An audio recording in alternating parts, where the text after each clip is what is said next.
Labas rytas, labas sekmadienio rytas vis dar. Ir ačiū, kad atėjot, kad sugrįžot.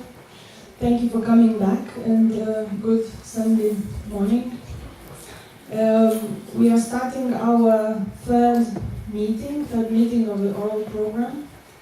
I would like to say in advance that this is not the last meeting. There will be the fourth one on the 26th of October at the National Gallery in Vilnius, where we will try kind of to wrap up the proceedings of the biennial and also of the oral program. So you are also cordially invited there. Today we have two speakers. The structure of this session is similar to the sessions yesterday. We do have two presentations and then there will be a moderated discussion. I would like to, the presenters are Professor Matthew Rampley. He will be presented in more detail very soon. And Manca, whom you have seen yesterday. I just want to pay a tribute to Professor Rampley because the title of the whole oral program, Contested Memory and Contested Spaces, was kind of an interpretation of the book he was editing, which was called Contested Past, Contested Presents. Okay, and now I want to invite Professor Giedrė Mickūnaitė from Vilnius Academy of Arts. She will take over the role of the moderator and director of this session. So, just to echo what Rasa has said, good morning on Sunday morning, which is a special occasion. Even it is noon, but it feels like morning. So it's a great pleasure to introduce Matthew Rampley, whom we met in the field of art historiography some years ago, which is one of his preoccupations, and Matthew is a professor at the University of Birmingham and a chair there, and he works basically in two larger directions. One between three maybe, the historiography of art, and he's an editor of the Journal of Art Historiography, and was working in how the art history made its own identity across Europe. Then is on the museums and cultural practices in East Central Europe, which is mostly the Habsburg Empire of the 19th and early 20th century.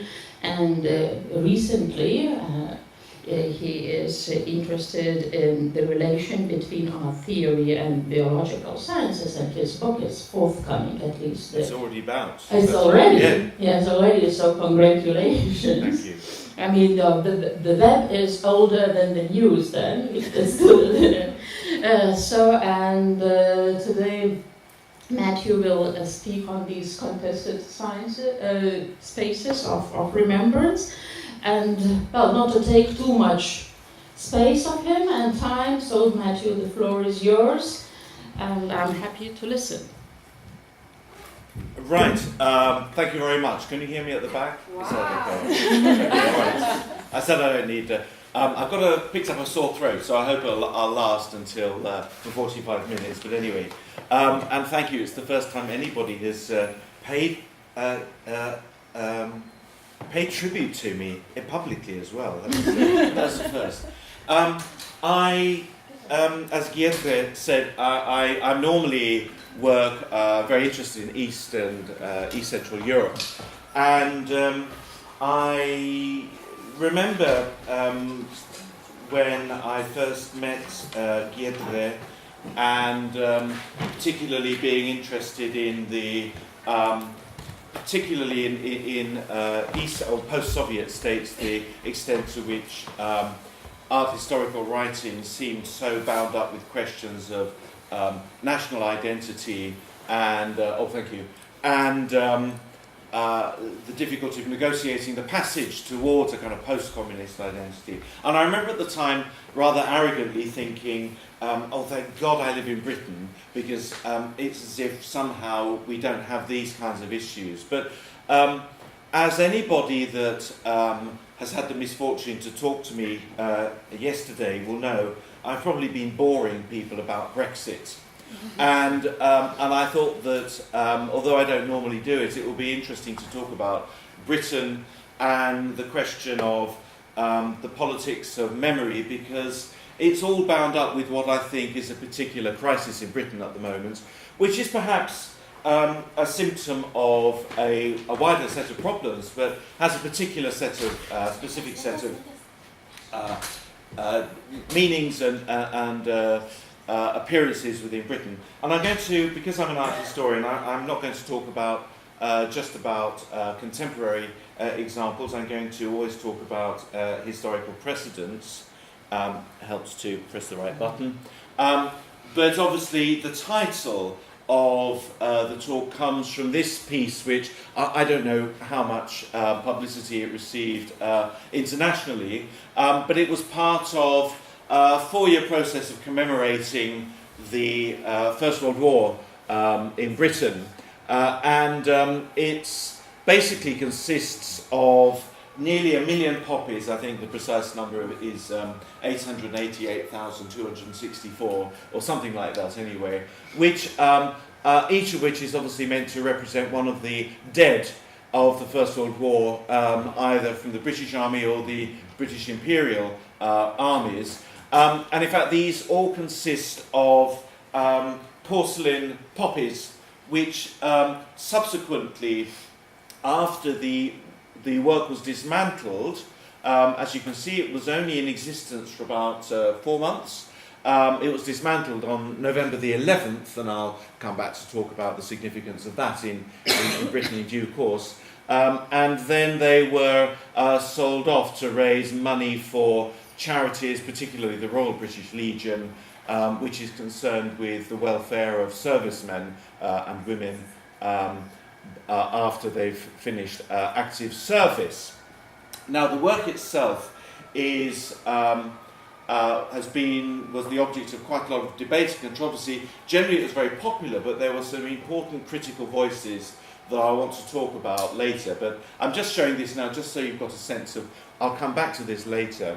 Now, the reason I'm interested in it is I think that in certain respects it raises a broader set of questions to do with the problem, or the set of kind of aporiae, almost I'd say, which monument practice is facing in terms of how do we choose the right kind of vocabulary or visual vernacular for remembering the past, and of course particularly the First World War. And of course there's a very good illustration of that set of dilemmas in fact London, not far from the Tower of London, in Trafalgar Square, because on the one hand you have Nelson's column, which for me is obviously very much emblematic of that sort of classical tradition and the extent to which a certain kind of tradition of monumental sculpture and architecture had an unquestioned place within the national imaginary. But then, and it's become recently an object of dispute in as much as the involvement of Nelson within the British slave trade has sort of come to light. So perhaps he's not such the unalloyed national hero that he was often imagined to be. But also in Trafalgar Square, very famously, is the empty fourth plinth, which was originally empty because the designers of Trafalgar Square in the 1840s ran out of money to put another sculpture on the plinth, and so it remained empty thereafter until, since 1999, there's been a sort of a rolling programme of temporary installations on the plinth by a number of contemporary artists. And I think it's kind of highly symptomatic of the fact that it is a rolling programme, because what that illustrates, I think, is the fact that we now are in a very different age where we feel very uncertain as to what might be an appropriate figure to install there, what might be the right kind of visual language, what might fit.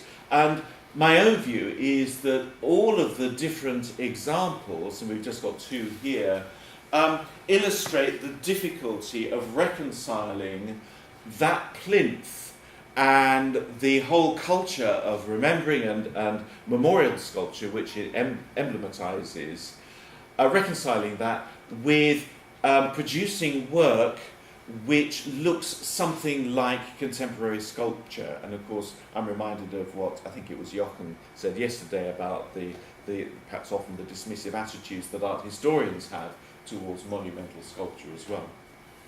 And so it sort of is emblematic of a kind of general difficulty we have, I think, which is not just, of course, restricted to Britain. Some of you may well be familiar with David Czerny's famous horse from 2000, which obviously was one of his various different kind of terroristic and probably ultimately rather superficial interventions, but nevertheless it articulates, I think, very clearly that sense to which we feel uncomfortable with these historic monuments, particularly, obviously there's a kind of iconoclastic aspect to this, given the symbolic importance of Misselbeck's memorial to King Wenceslas became a focus in 1968, and then later in 1989 with the Velvet Revolution. It has an important role within the imagined community of the Czech, particularly Czech nation, but nevertheless David Czerny felt quite rightly, I think, that it was also mobilized and manipulated to serve perhaps rather less noble political ends. And in fact, if you look closely at the face of Czerny's sculpture, you'll find it's not a copy of the original sculpture by Misselbeck, but it's actually a portrait of the erstwhile President Václav Klaus, who was the successor to Václav Havel, who known for his admiration of Margaret Thatcher. So then, I suppose my narrative is interested in the problem that we have in a kind of a monument culture in the present, set against the fact that we have a tradition, quite clearly, when the position of monuments was much more settled. And obviously, as we see here from these well-known examples of Victorian sculpture. And I think James yesterday talked about the importance of the First World War, and I think that's probably right, that it provided a kind of point at which the traditional vocabulary of monumental sculpture, certainly in Britain and elsewhere, I think, began to lose its value. And there are two examples which I think illustrate this very well. And I'm now going to take some, because I'm from Birmingham and I'm sort of quite sympathetic, I suppose, to regional Britain. We're always conscious of the fact that London seems to dominate people's attentions. And I'm going to compare two war memorials actually from Leicester. Here's one from 1909, the Boer War memorial to the dead, the military fallen in the South African War from 1899 to 1902, which represents very much the traditional mode, I think, of war memorials. What you have, in case you're interested, is on the memorial in the centre you have this sort of allegorical representation of peace. On the left you've got the representation of suffering, and on the right you've got the representation of war. This is obviously just listing the war dead, those who died from Leicester. Interestingly, of course, in the central part of it, on a separate plaque, you've got the names of the officers, of course, who have to be kept separate from the non-officer class. But this represents the kind of old culture, which really, I guess it's difficult to say that it kind of judded to a halt, but certainly began to lose currency after the First World War. And there's a very good example, I think, of the contrast and what happened to memorials in another war memorial from Leicester by Sir Edwin Lutyens, who had a veritable kind of industry in producing war memorials in the interwar period and was kind of a very dominant figure. Because, of course, here we have the Arch of Remembrance, and although perhaps we might imagine that it draws on the vocabulary of the Triumphal Arch, but quite clearly it's something else. More significantly, I think, is the extent to which, albeit in a kind of rather conservative vein, but that nevertheless Lutyens has stripped away much of the bombast associated with the classical tradition. We no longer have, of course, the sort of allegorical, figurative representations. And I think this is an important shift because, to come back to a theme that was mentioned yesterday, it opens up, in one sense, a kind of space for interpreting perhaps what the meaning of the war was and how one might remember it. Whereas, quite clearly, the earlier tradition of memorials was very much, to come back and again to a phrase that was used yesterday, pieces of stone or bronze that told you what to think. And I think quite clearly what Lutyens' work does is it opens up a space for ambiguity. Now, this kind of shift is not necessarily universal, and I'm conscious of the fact that it may be something that has a particular role in Britain, because, of course, in many other places, the First World War was actually conceived of in a very different, remembered and celebrated in a very different way. Most particularly, for example, perhaps a case I most know about is, say, Czechoslovakia, interwar Czechoslovakia, where the war was celebrated as a moment of liberation, despite the suffering of those soldiers who fought in the Austro-Hungarian army. And quite clearly, as we see here, in this vast equestrian statue to the medieval leader Jan Žižka, the language of monumental sculpture in the classical tradition was not exhausted, and indeed what is most striking about this monument is, in one sense, perhaps the kind of conflict or the contradiction between the language of the building itself, which perhaps does seem to owe something more to that kind of modernist tradition of memorializing, and the sculpture, which has its roots in a very different kind of tradition. And even in 1931, quite clearly, the sculpture, what one could see it as having a strange place within the history of art.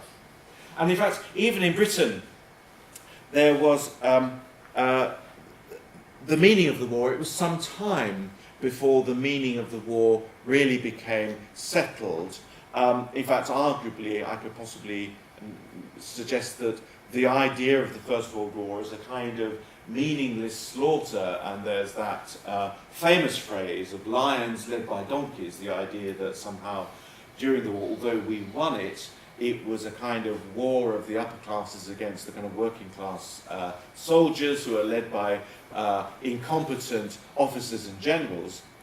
Even in Britain, that view only occurred considerably later from the First World War, which means that the period between the wars, memorializing, is still a time of ambiguity, where perhaps the older traditions seem no longer quite appropriate given the nature of the experience, but that at the same time that distancing from the First World War and that sense that it should be remembered not as a victory but as just a catastrophic mistake.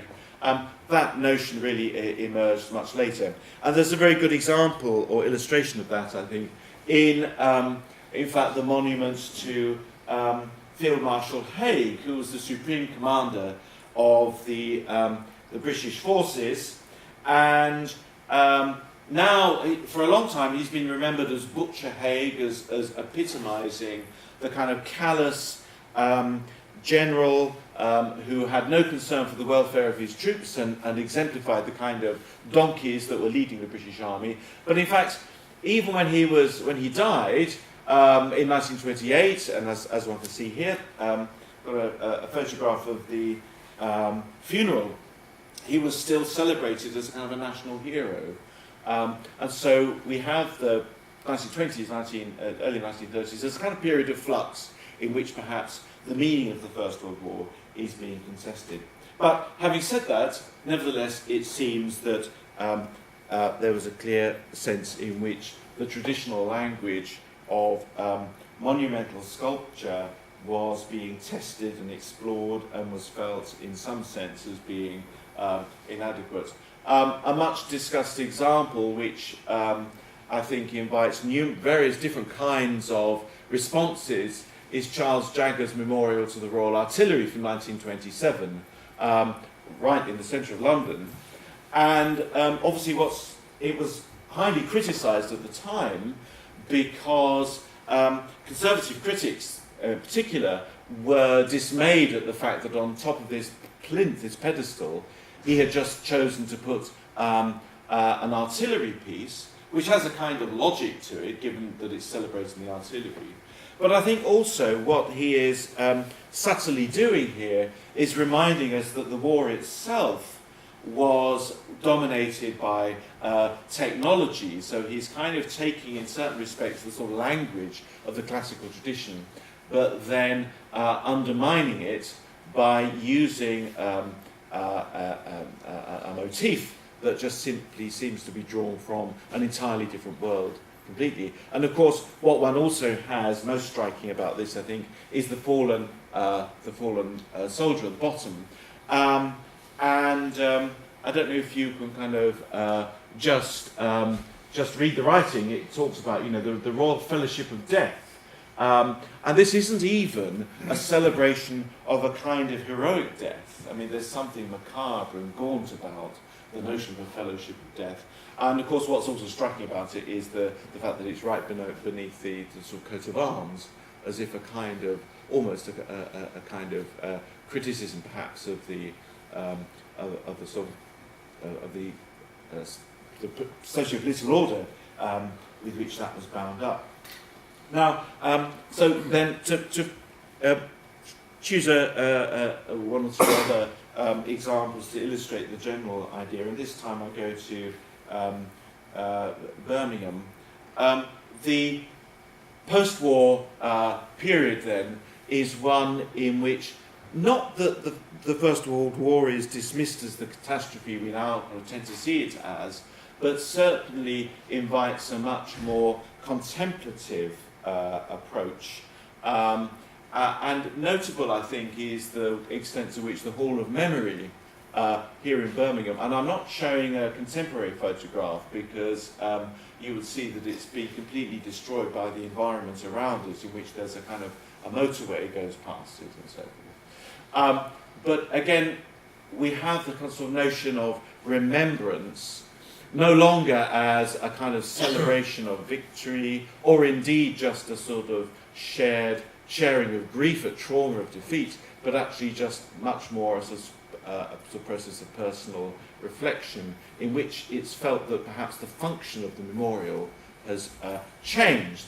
And one sees this even here in this sort of painting from 1929 of the Hall of Memory, in which it's envisaged as this kind of quiet space of contemplation, which is deliberately set apart from the sort of industrial background of Birmingham. And then, in fact, when one goes inside, it's a very bare interior. You have these allegorical sculptures on the outside, each representing one of the arms of the armed forces and also service women. But then just inside, you just have these three plaques. Here's one of them there, which is very much about the experience of the war for a kind of a civilian population. And we have, there's a kind of narrative in these three. One of them represents civilians joining up, the other shows them in war, and then here you have after the war. And of course, this motif, see to it that they shall not have suffered and died in vain, is an interesting one because it leaves open the question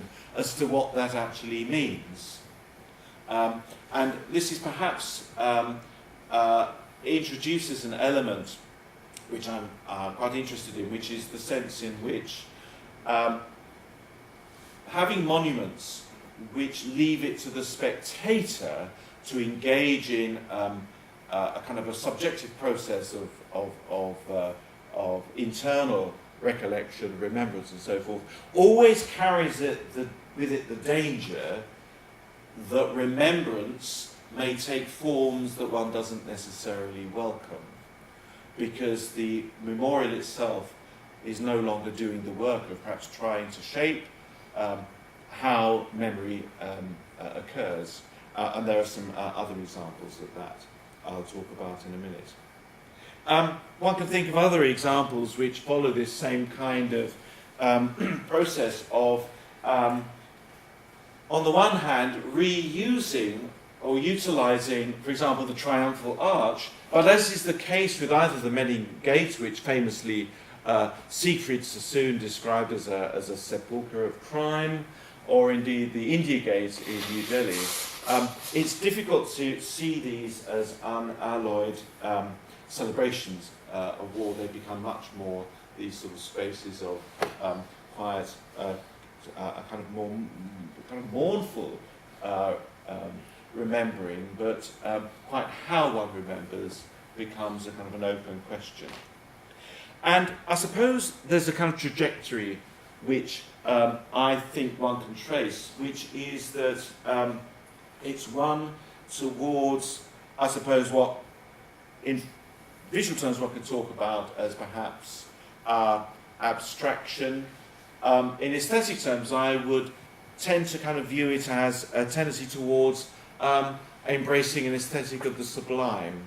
And what one finds is increasingly after the First World War, more and more artists, sculptors, architects were concerned with embracing the sublime as perhaps the only way in which the enormity of the experience of the First World War could be expressed precisely by articulating its inexpressibility, as it were. And of course that's a central trope within the history of modern architecture, and I think that's what one sees here. And as a result, I don't think it's too outrageous to suggest that, although one might say with the scripts and so forth, we have a kind of entirely sort of conventionalized monument here, although I think it is stripped down to the sort of, this kind of broken off, is it a broken off obelisk? What is it exactly? But the sense in which this is all one can say is just have this kind of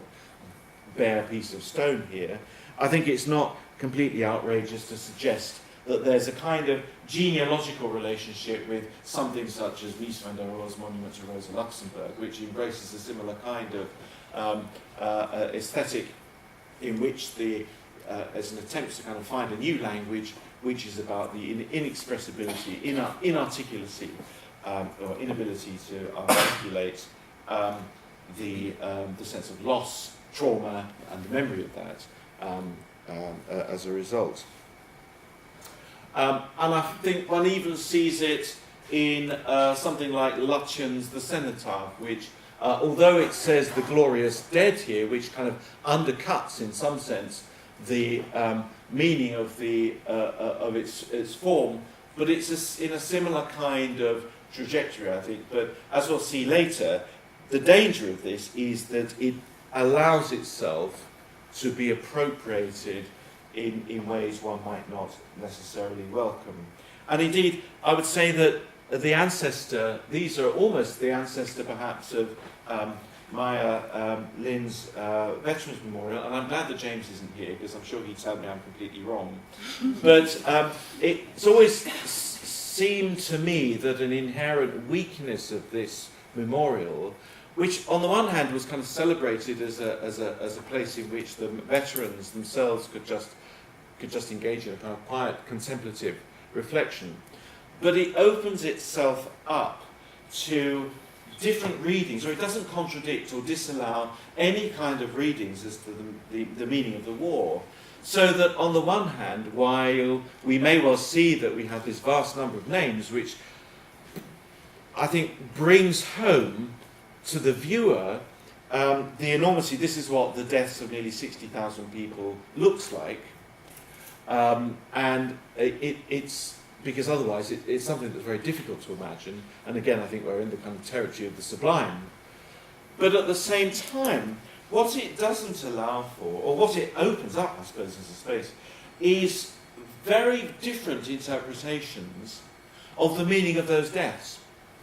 Because quite clearly, on the one hand, Vietnam is a national trauma, and we tend to sort of, there's obviously the widespread view that it was a massive mistake, it was immoral, and so on and so forth, and that it was kind of, the deaths of these of the service people was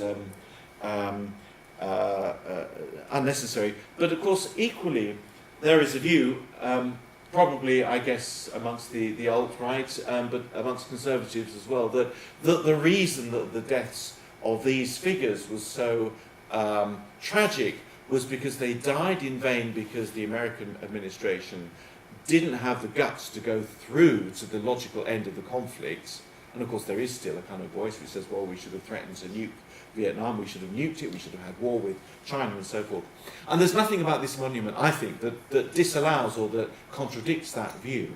And I think it therefore means that although quite clearly the sort of language of the classical tradition of monuments is exhausted and has no currency, but the alternatives, and particularly this one, I would say one particular kind of strand or line, has all sorts of attendant dangers, because allowing the viewer to reflect, well, quite clearly one can never control how a monument is viewed in one sense. It's the same with all open artworks, but openly inviting them to kind of project onto the work their own personal views, it means that that such works are open to a certain kind of appropriation. Since it was raised, I thought I'd just show a slide of that, and it does just show how the problem is it just reveals how bankrupt the alternative tradition is, that obviously, nevertheless, some people still wanted to hold on to. Now that is by way of a kind of detour before I come back then to Blood-Swept Lands and Seas of Red, which has been the site of quite considerable degrees of controversy and discussion.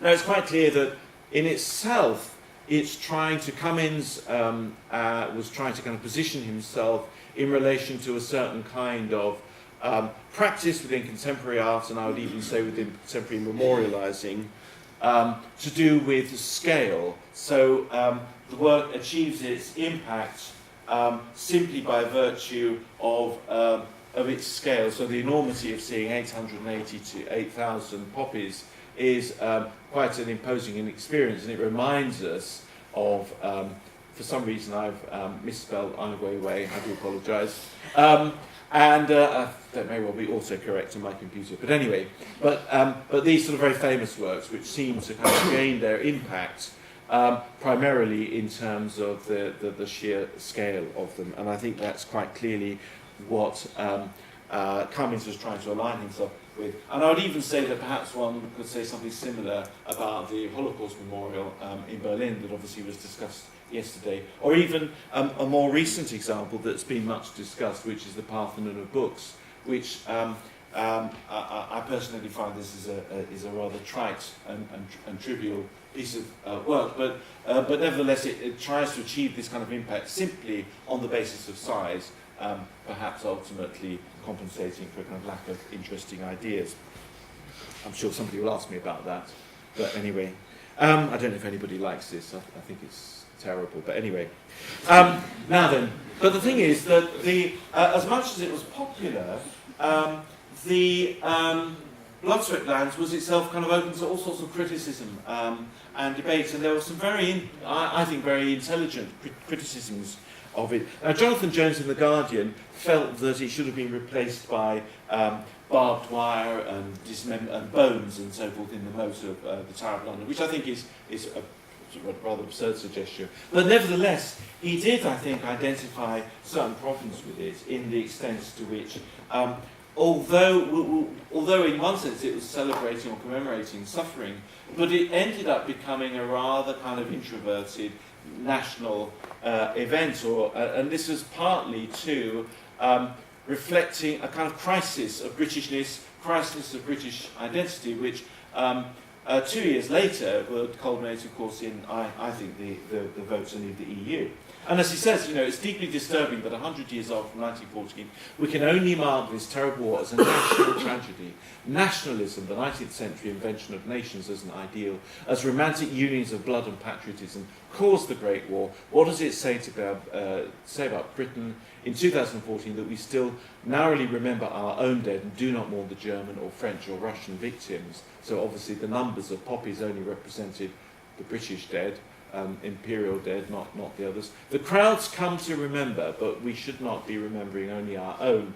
It's the inward-looking mood that lets UKIP, the UK Independence Party, thrive. A rather depressingly prophetic statement there. And of course, what Jones, I think, what was at the centre perhaps of the problem of the work was the symbolism of the poppy, which has taken on a specific life of its own within Britain. Already during the war, towards the end of the war, the idea of the poppy, it became a kind of motif of remembrance and peace. This is from a kind of Canadian magazine that was published in the late years of the war, just after. Here we have the thin red line. And of course that's also, it's a reference to the British Army, who traditionally were referred to as the thin red line. But also, quite clearly, you hear that have the motif of the Flanders poppy as a sort of, becomes a sort of sign of peace. And then later, both in America and in Britain, but it particularly took off in America, the poppy ended up becoming a symbol of Remembrance Day on November the 11th, the anniversary of the armistice, when poppies were then sold in order to raise money for veterans' charities. That may be all well and good, but the problem is that the poppy has almost become a kind of an oppressive symbol of British nationalism, and perhaps also the way the British remember the war. Indeed, the term poppy fascism has increasingly had currency, because now it's not simply enough to be seen as a kind of charitable act or one of remembrance to wear a poppy, but actually all sorts of motifs or forms of emotional blackmail have been exerted to sort of try and render the idea of not wearing the poppy problematic. And people don't wear the poppy often because they object to the idea that increasingly it's not been about lest these things never happen again, or lest they happened, but actually it's almost become part of a kind of morbid fascination within Britain in its military past. And indeed, if one comes back to the annual celebration of the Cenotaph, it's notable that it becomes an occasion not simply for remembrance amongst within a civil society, but it becomes an event in which it almost kind of celebrates the social establishment, particularly cements the role of the armed forces within British society and the kind of militarisation of British society, which obviously one sees to an absurd degree in, say, something like this. I don't know exactly which date this is. Now, the poppy fascism comes from the way in which those who don't wear the poppy have been subjected to abuse. There's one famous example of the actress Sienna Miller, who appeared on a chat show, Graham Norton, some of you might have seen it, and she wasn't wearing a poppy, and hence there was this enormous amount of public criticism, including, as you see here. Why is Sienna Miller not wearing a poppy? Has she refused? If yes, why is she allowed on the show? Disrespectful cow. And that's kind of typical of often the kind of abuse that's kind of poured on those that don't necessarily go along with the wearing of the poppy. There's a similar example, or there was kind of quite a famous case. I never thought I'd end up giving a lecture where I had a picture of Wayne Rooney and footballers, but anyway, and in which there was a match between England and Scotland, and it just so happened that it coincided with Remembrance Day, the 11th of November, and so of course the English and the Scottish teams wore the armbands of the poppy, but of course FIFA were threatening to fine teams because it was interpreted by FIFA as a kind of a national symbol. So the poppy has become a kind of not simply a sort of moving symbol of remembrance, but it's become bound up with notions of British nationalism, British national identity, and of course that is taking place at a time in which I would argue Britain has been going through a kind of crisis of identity. I'm conscious of the time, I probably need to kind of finish fairly soon. After the work was taken down in London, it then started going through a kind of tour of various different parts of Britain, including here, for example, St Agnes Cathedral in the Orkneys, and this was meant to kind of coincide with the Battle of Jutland, which was the only major naval engagement of the First World War between the British and the German navies.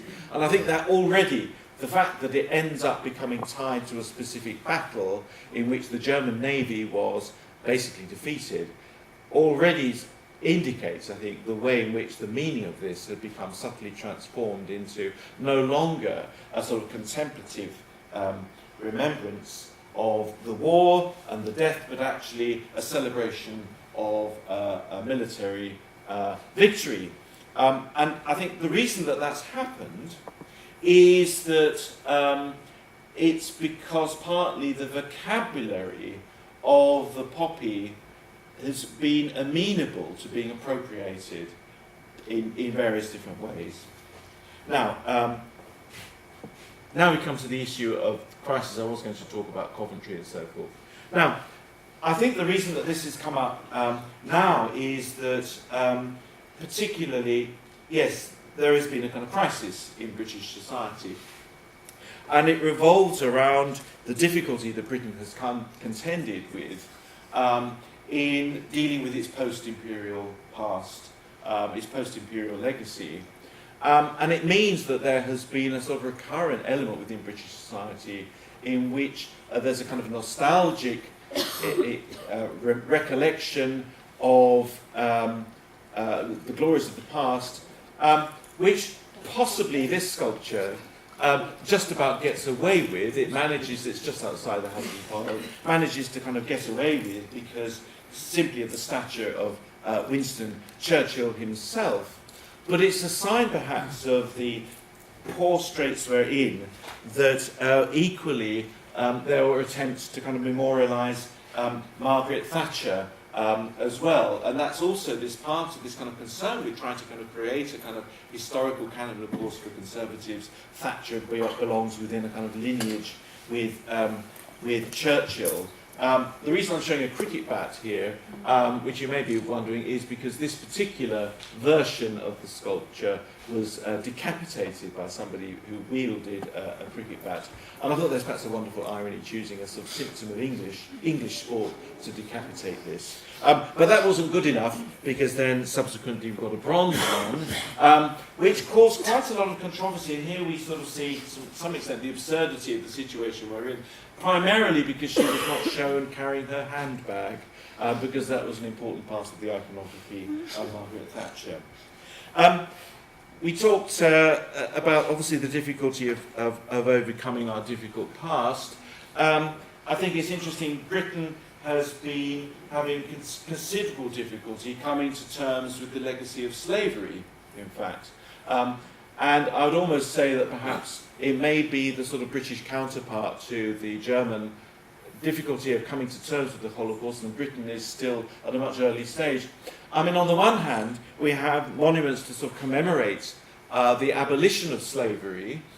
Interestingly, the earliest one was already erected in 1834 in Stroud, a small town in Gloucestershire, not far from Birmingham again, so glad that Birmingham is the centre of things. More recently in London, and it's become a kind of an issue. And what's also become, of course, a focus of debate is the kind of awkward fact that it's not simply good enough to erect monuments to the abolition of slavery as a kind of celebration to the, well, we've achieved that, that we can feel good about ourselves, but the fact that actually the legacy of slavery is kind of interwoven throughout the fabric of British society, and it's this poisonous legacy which I think we're still having difficulty coming to terms with. So that just recently, for example, it emerged that Edward Colston, there's a monument to him here in Bristol, but who was a prominent figure within Bristol, but also he made his wealth on the basis of slavery and the sugar trade, and so that suddenly has brought out the fact that a celebrated local figure was actually associated with one of the most shameful episodes in British history. Similarly, the Rhodes Must Fall campaign, which started out in South Africa, has come back to Britain, and I have a sort of personal connection to this because this was my old college in Oxford, Oriel College, and I remember having a room in the Rhodes building. But of course, 30, 40 years ago, probably we were less sensitive to that sort of imperial legacy than we are now. And of course, there was a campaign by students, rightly so, to sort of at least question the place of the statue there. So these are kind of the various different ingredients of the crisis in British national identity, which I think is taking place at the moment, a kind of self-interrogation in which sort of certain certainties which we thought about the past have been questioned, and we're sort of people trying to kind of find anchors for the past. Now, the final example I want to choose is this, again, near Birmingham. It's the National Memorial Arboretum, which was meant to be a kind of or a memorial to all those who've fallen in war since 1945. And it's got a whole series of different smaller monuments as part of, you've got the main monument there, as you can see from the aerial view as well, but it also has various other kind of individual memorials, many of which, I have to say, I think are use rather kind of cliched, worn-out rhetoric. But what's interesting about this memorial is it has both a kind of it has what's called a chapel of peace and reconciliation, which may sound all well and good. But what's interesting about the memorial is that it's a memorial not only to those who died in war, but it's also a memorial to those who are victims of terrorism. Now, the reason I find that opens up a space for questioning is that the victims of terrorism are unambiguously seen as the victims of a wrong. And that means that the notion of reconciliation, and I think it also mentions the word forgiveness within the title of the chapel, suggests it's about forgiving those who've done wrong against us. Whereas, of course, the whole kind of character of so many war memorials have been about not laying the blame on anyone, but in one sense almost trying to kind of transcend those kind of questions about who was right. So there's a kind of a subtle alteration in the nature of what this commemorates and how it commemorates it, which I think also ultimately comes back to the rather difficult relationship that Britain has to its own past, and to remembering in particular its military past. And I think the most articulate summary of this basic problem, which we still have, and which I think the increasing kind of search for monuments has failed really to address, was provided by Simon Jenkins in the Evening Standard. And I'll just finish with this. He says, "There's nothing wrong in collective witness, and I'm all for children learning history, but what is it about the British and war?" Oh. Okay, well, I kept the time, I was here 45 minutes. So, "This year's centenary of the Great War seems to have lost all proportion. It's become a ritualised overlay to any and every public activity. The BBC cannot get away from it. Not an evening is allowed to press without footage somewhere of trenches, barbed wire, explosions and bodies. It's as if Britons were only comfortable with an annual festival of being beastly to the Germans. Do other countries wallow in their past wars like this? We're always told that these commemorations teach lessons. I see no evidence of it. Having read much about the Great War in recent months, I'm hesitantly persuaded that it was a war Britain was right to fight, but it was a fine judgment. On the other hand, the British Army has just returned at appalling cost in men and money from two of the nation's most foolish wars since the 19th century in Afghanistan and Iraq. And I would argue that part of the problem with the contemporary culture of monuments is that particularly war memorials, is that they allow themselves not to be reminders of the pointlessness or the awfulness of the kind of death in war so as to avoid doing it again, but have subtly ended up becoming ways of legitimizing a certain view of Britain's identity as founded in military intervention, and then therefore paradoxically have ended up reinforcing that sense of the sense to which the military involvement in places like Afghanistan and Iraq can in some sense be, if not legitimized, at least in one sense not simply be seen as a matter of kind of shame or regret. So thank you very much.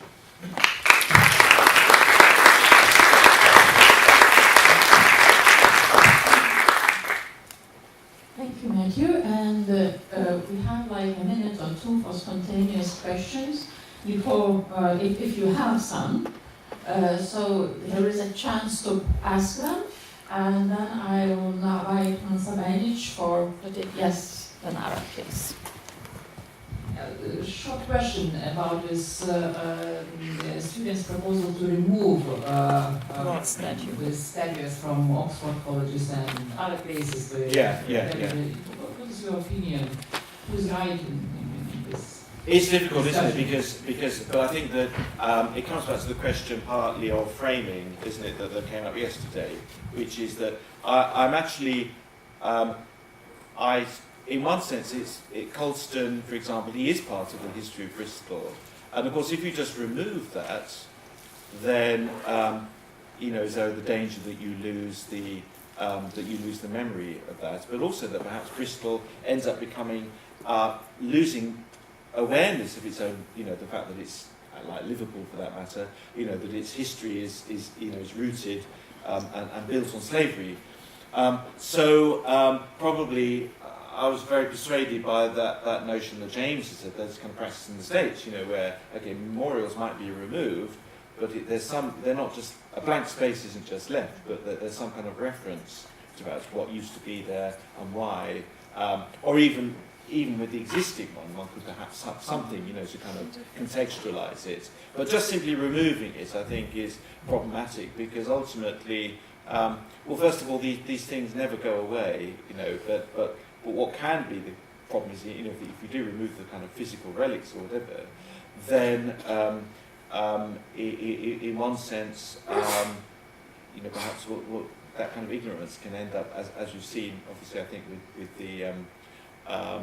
with the case of the Confederate statues in the States, you end up being open to all sorts of exploitation in a way. I think the statue to Colston in 1894, I'm sure nobody was celebrating the fact that he had made money on the back of slaves. Obviously, quite clearly, that wasn't the case.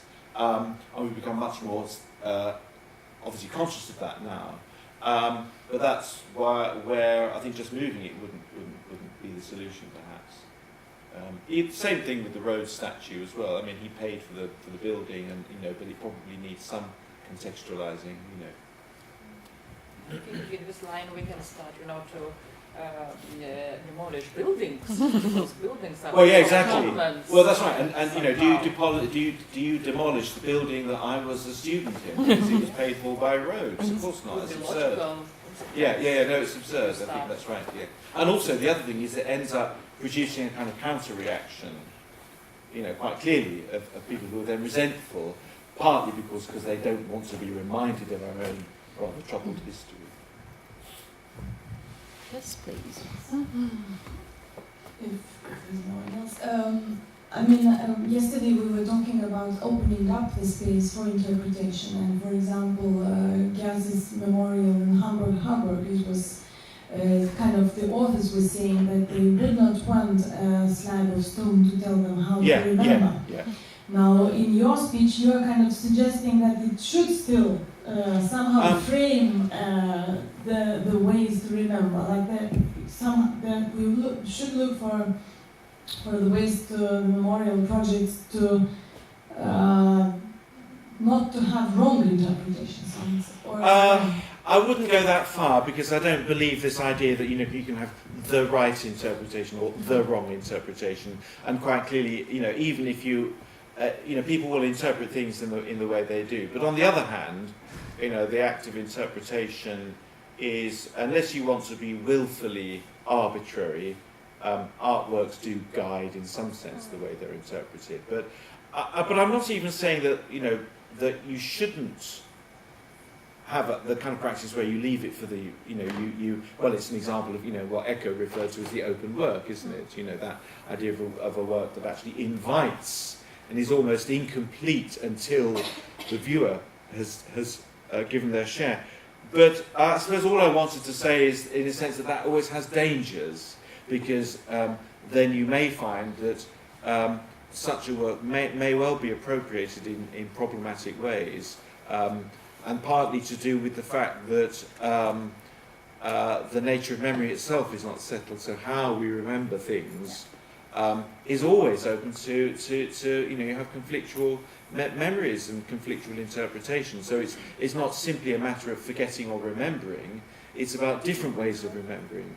And that's the danger, with a form of monument practice which invites, or which is deliberately underdetermined. So, thank you, Matthew. We'll still have more time for discussion after the two papers, and I'm very pleased to invite Manca Bajec.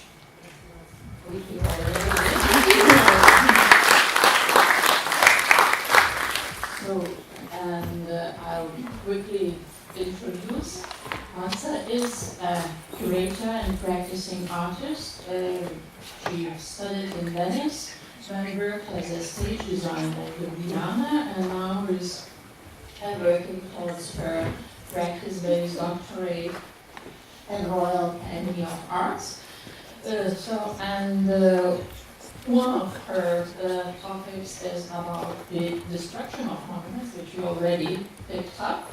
And this is also with a special purpose, I guess for our audience, having particular resonance is the case of the former Yugoslavia. So, Manca, the floor is yours. You have 45 minutes, and then we'll have some time for questions. People need to have a toilet break. If? No? Does anyone need a toilet break? Right. No. There's no escape. No Speak escape. now. Okay. All right. Well, I need a moment to get my stuff out.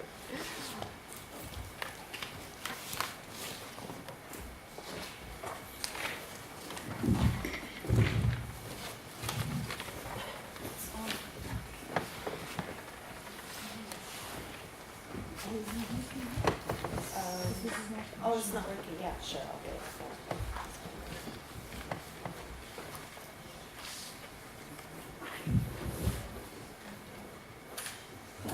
What did I do? Oh, shit.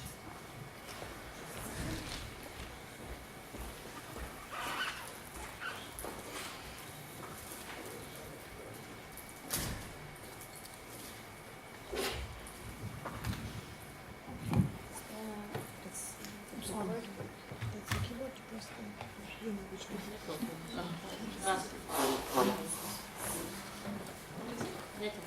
Neto.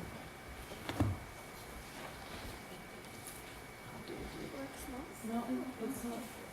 Solo que está ahora, porque tiene más Okay. Oh, I did something and now it doesn't work. It works again. It's a bit slow, but... No, but it's not up to the end. The history should be pronounced.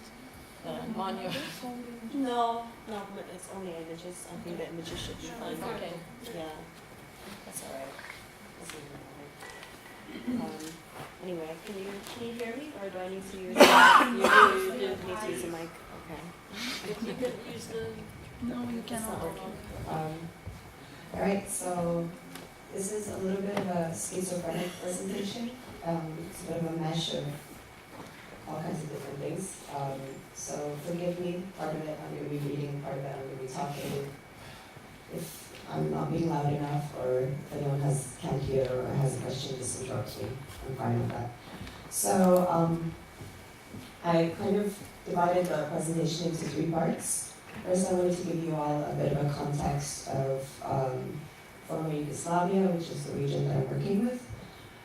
Then I wanted to give you a bit more a context of what's happening in former Yugoslavia today in terms of monumentalization, in terms of what kind of monuments we see in Yugoslavia today. And I was going to end with giving you just like really quick, 2 quick examples of my own practice and a bit of the stuff that I've been working on. So, easiest to begin with Yugoslavia. Basically, I'm not sure how much you all know about Yugoslavia, former Yugoslavia, very, very well, okay. Basically, after First World War, Yugoslavia existed. The Yugoslavia that we usually talk about when we think about Yugoslavia is the Yugoslavia post-Second World War, and it's Tito's Yugoslavia. And it, considering that there's so much nostalgia about Yugoslavia still today, it's very odd because it existed from 1948 basically until the wars in 1990. So Tito, because of the history of what of the things that occurred in the First World War and the Second World War, where we saw a lot of mostly a civil war happening in Yugoslavia, in the region. A lot of the different actors, the different groups, the paramilitary groups that were formed in the First World War and the Second World War then, as soon as Tito died or started to get old and didn't have the energy to keep up with separating the different groups and making sure that there was peace, the nationalism just rose in the 80s. And as he died, the wars just kind of erupted. And that was basically the same actors that were involved in the First World War and the Second World War were then again involved in the Balkan Wars. Tito was very interested in kind of showing a united front of Yugoslavia. So in the 50s, I wanted to show this because I just thought people would quickly want to see the famous Tito monuments, which I actually do not work with, so I'm not going to talk about them very much, but I figured that you might want to see them.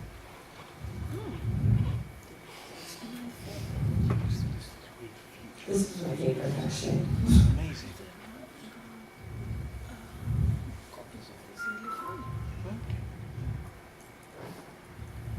This one I'm going to talk about a little bit more, but this is in Jasenovac in Croatia.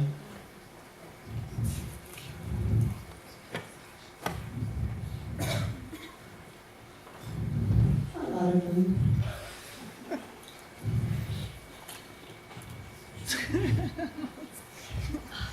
Okay, great.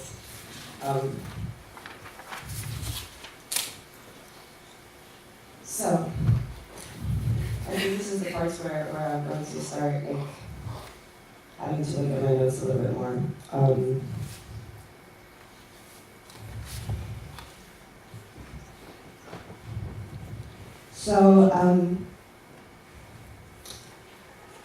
As the war ended in Yugoslavia, we can see a lot of different forms of commemoration that kind of erupted there. I'm not sure if you all know about the politics in terms of the Dayton Accord and how the war ended, but Bosnia and Herzegovina was divided almost like a tiger. So you have Bosnia and Herzegovina, and within that you also have the Serb Republic, which is not the same as Serbia, and people get that confused a lot of times. So there are completely different entities and different states within one country. So in these different states, there's also different forms of memorialization. Particularly in Bosnia, let's say around in Sarajevo, memorialization has never been a problem.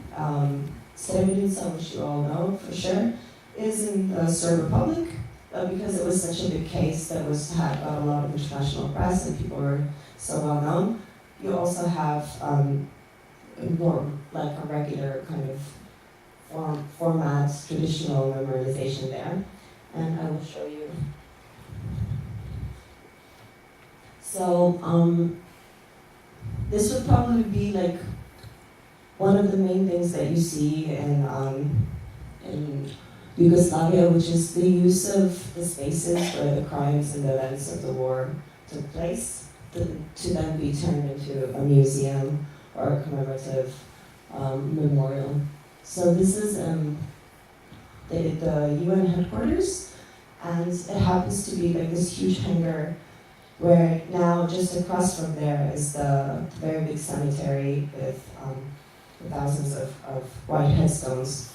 So this was where the Dutch battalion had their headquarters. This is where the people of that had come to Srebrenica to be protected by the UN when the Serbs invaded Srebrenica in early July. People fled to this hangar to try to be protected, and the UN basically slowly pushed them out. And this is, they made like a historical kind of exhibition inside. It's quite interesting. It is what it is. I mean, but they've left a couple of things. So this wall, I'm not sure if you know in terms of, there was a lot of controversy around what the Dutch soldiers left on the walls as graffiti. I'm not sure if you can see, but there's, it says, "No teeth, a mustache, smells like shit, Austrian girl." So there was a lot of like really horrible graffiti that was left inside, and they left this as part of the exhibition. So this is the memorial room, and this is behind the really big hangar. And they basically stuffed thousands of people in there, as many as they could. But as soon as the Serbs kind of disappeared into the forest, they kind of kicked everyone out, and the Serbs came back and collected another batch of men and boys and killed them off as well. So this is inside. And there's photographs all around.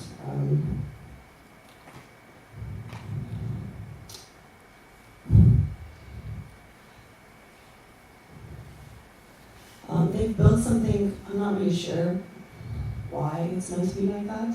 I don't really like it. But inside in the little windows, you can see they're basically like little memoirs that people had left there. So like marbles, like children's toys, shoes. All right, so I'll talk about like Sarajevo now. This is another example basically of a place that was turned into a memorial.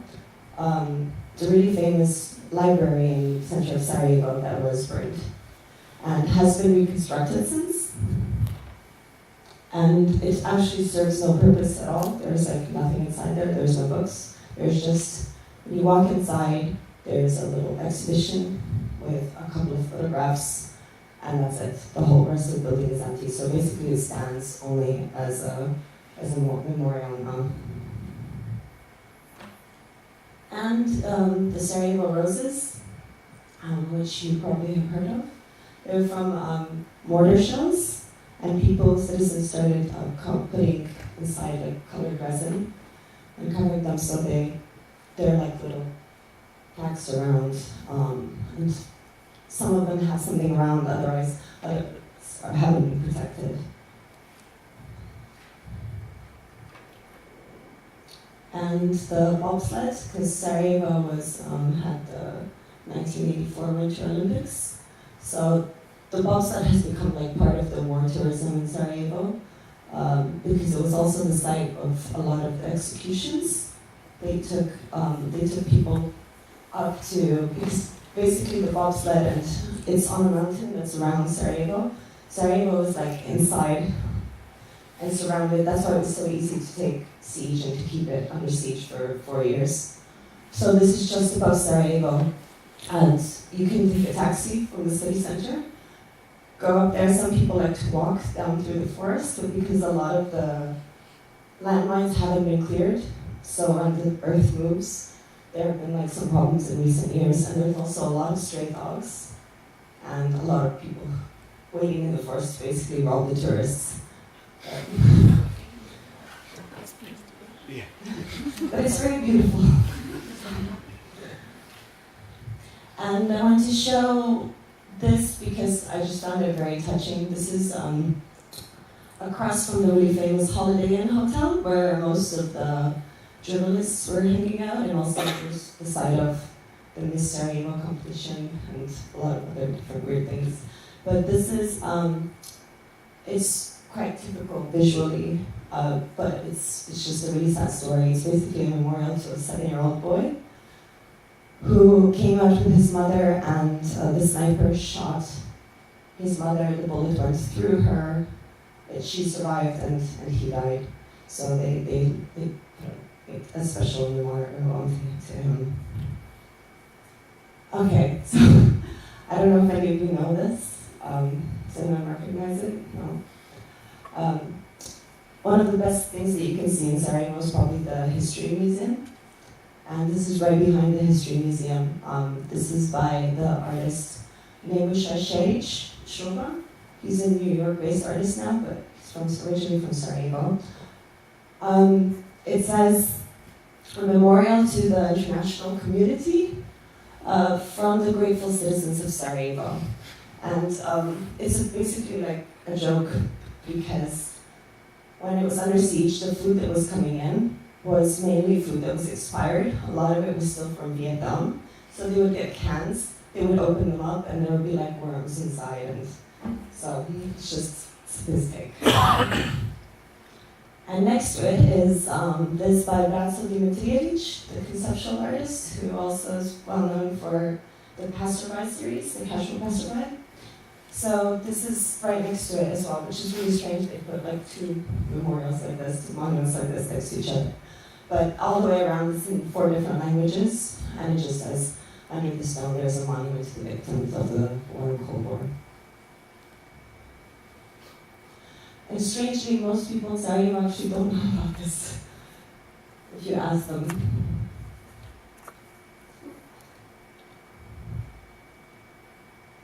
Okay, so just wanted to show as well that there's a lot of performative things that are happening in the city. This is basically the amount of people that were killed in the region, and they've put out that number of chairs for the ceremony, and they had smaller chairs for the children, and they also did a lot of the traditional counting of naming the victims, and there's a lot of different kinds of forms that they do. A lot happens around Srebrenica. There's a march from Tuzla to Srebrenica. So they do that every year as well. You can sign up and walk through the forest where the people escaped.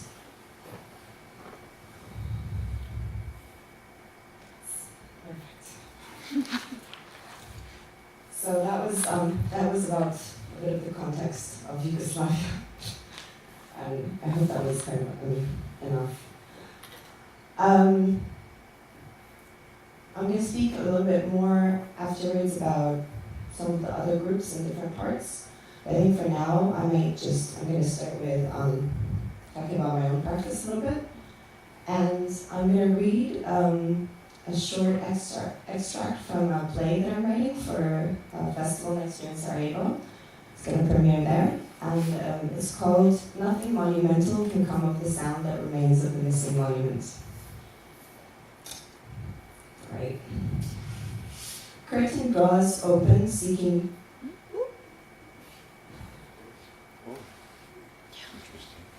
Curtain draws open, seeking the truth. It's placed on a circular stage, the curtain drawing all the way around.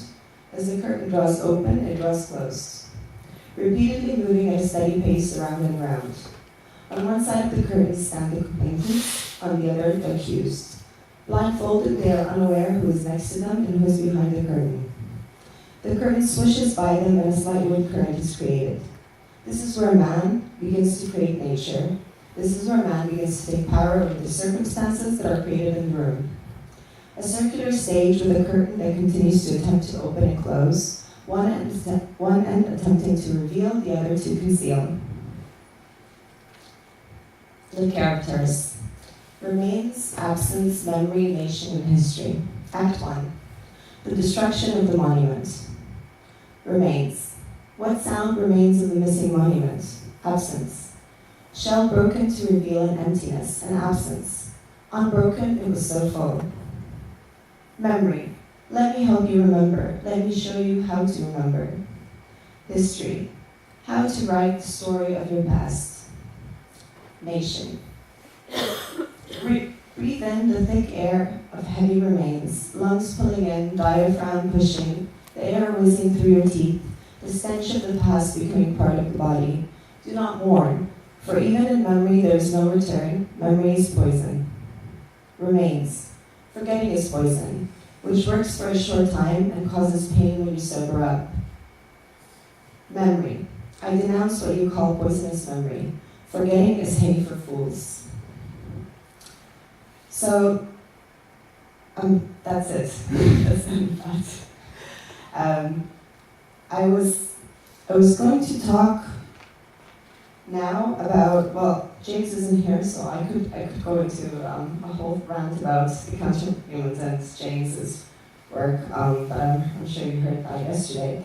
What I wanted to talk about is the region that I'm actually working with in Bosnia and Herzegovina. I work with the Serbian Republic, and I work specifically with the northern part of Bosnia and Herzegovina, Serb Republic, called Prijedor. And what is specific to this region is this is where most of the concentration camps were and the death camps during the war. And currently there's no format for memorialization in that region.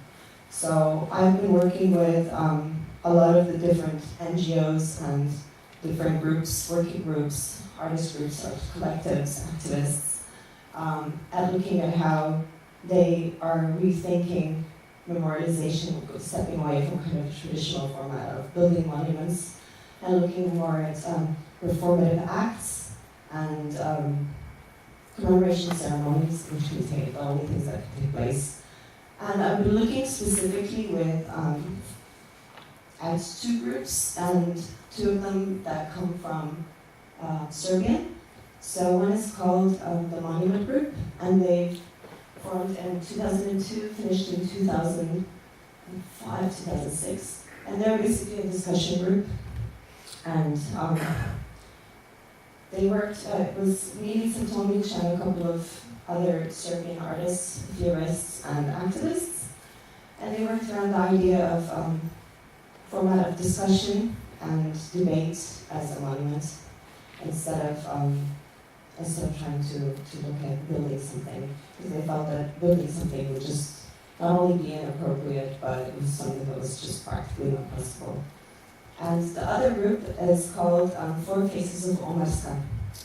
And it's Omarska because that's the name of the village where the main concentration camp was.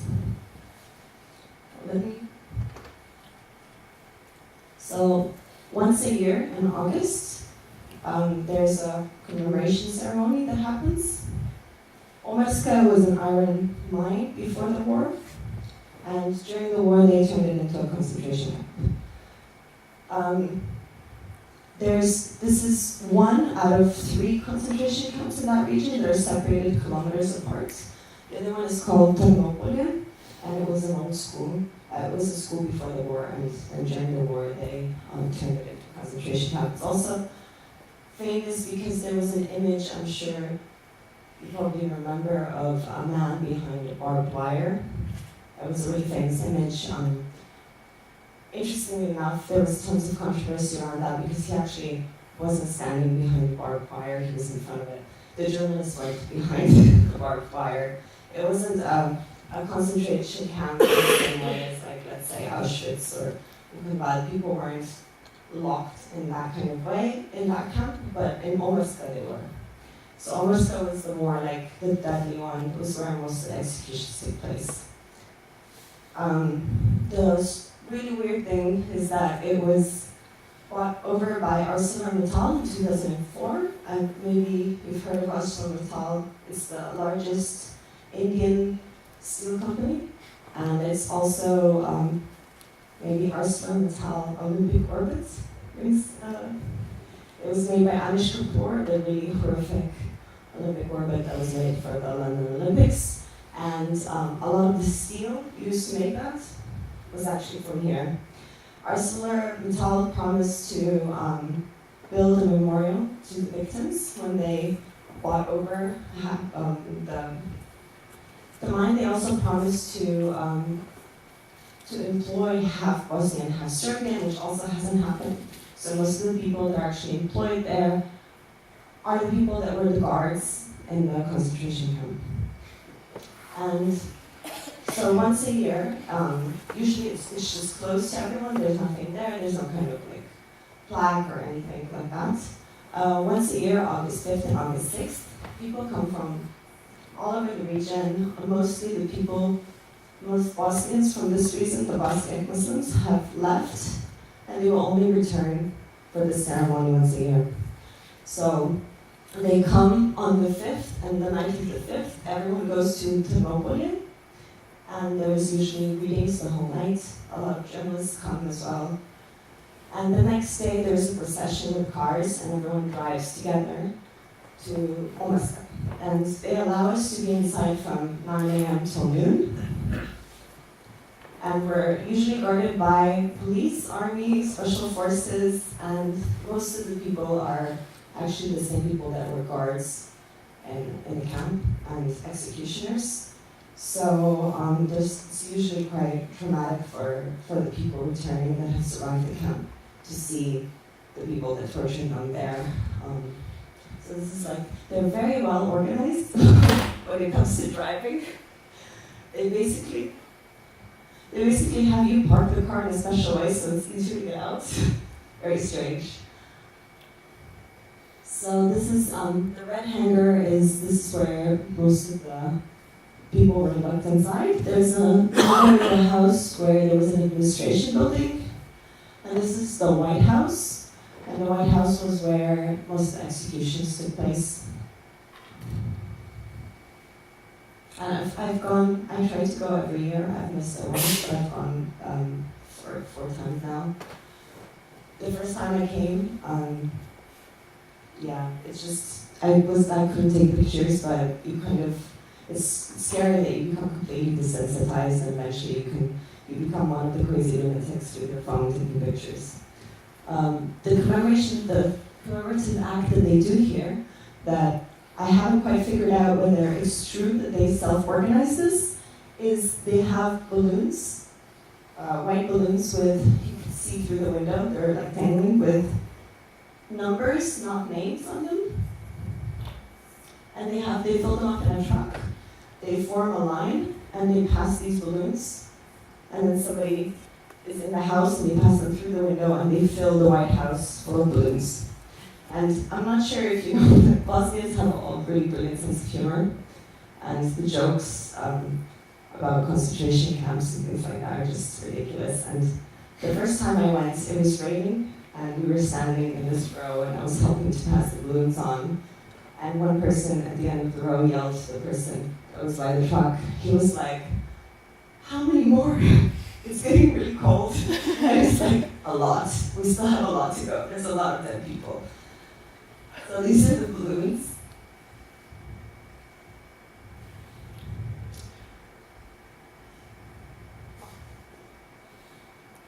A lot of the people that returned for the first time after many years, the first time I went there, I saw a man who hadn't been since he was locked up. And because this is where the executions took place and where they were tortured, a lot of people have horribly traumatic experiences on the spot. It's very hard to watch. There's a lot of screaming, crying. And you can't really see it. Can you see the balloons? Yeah. At exactly noon, the guards come with their huge guns, and everyone is, usually people take balloons with the numbers of their loved ones or family members, but a lot of balloons are kind of left over because some whole families were killed, and sometimes the people just, elderly people already died. So you're then giving a balloon, and at exactly at noon, everyone lets these balloons go. And that's also horribly traumatic because when it rains, obviously the balloons keep falling down. So you have a lot of people like chasing the balloons. It's, yeah, it's very strange. All right, so from this, I thought I would talk about two of my works really quickly. So I mentioned Jasenovac before. Jasenovac was a concentration camp in the Second World War in Croatia. And it was supposedly one of the most horrific concentration camps. There are tons of stories and myths around it. Supposedly the Nazis even called up the Croatians and were like, you really have to take it easy because they were slaughtering so many people. And Croatians kind of, they have this, but they kind of don't like to talk about it too much. And it's a very strange situation. There's a museum, there's the park. They brought some carts or railway carts because people were brought there by trains. So they kind of like, they have this, but at the same time, they don't really like discuss what happened, who was responsible for that. So Croatians were mainly on the side of fascists. And when I was doing research, this is where I like my work again. When I was doing research about this, I came across something called a Bajec, which is basically literal translation would be the Serb cutter. And I was really interested in myth making. And I started doing research about this strange object, which happens is actually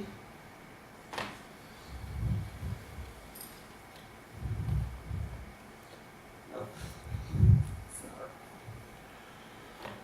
not. Sorry, it's not. There. So this is it's basically like it's to cut wheat. It's a glove you use to cut wheat. But they claim that it was found on the site of the concentration camp. They called it the Serb cutter. And the story, the myth is that there was somebody called Peter the Fast who won a competition of how many people he could kill. He would line them up in a row and just... And the theory behind it is, the myth behind it is that so that the Croatians wouldn't get tired from holding knives, they had these things to kill the Serbs faster. And then there was a lot of controversy around whether this is true, whether it's not.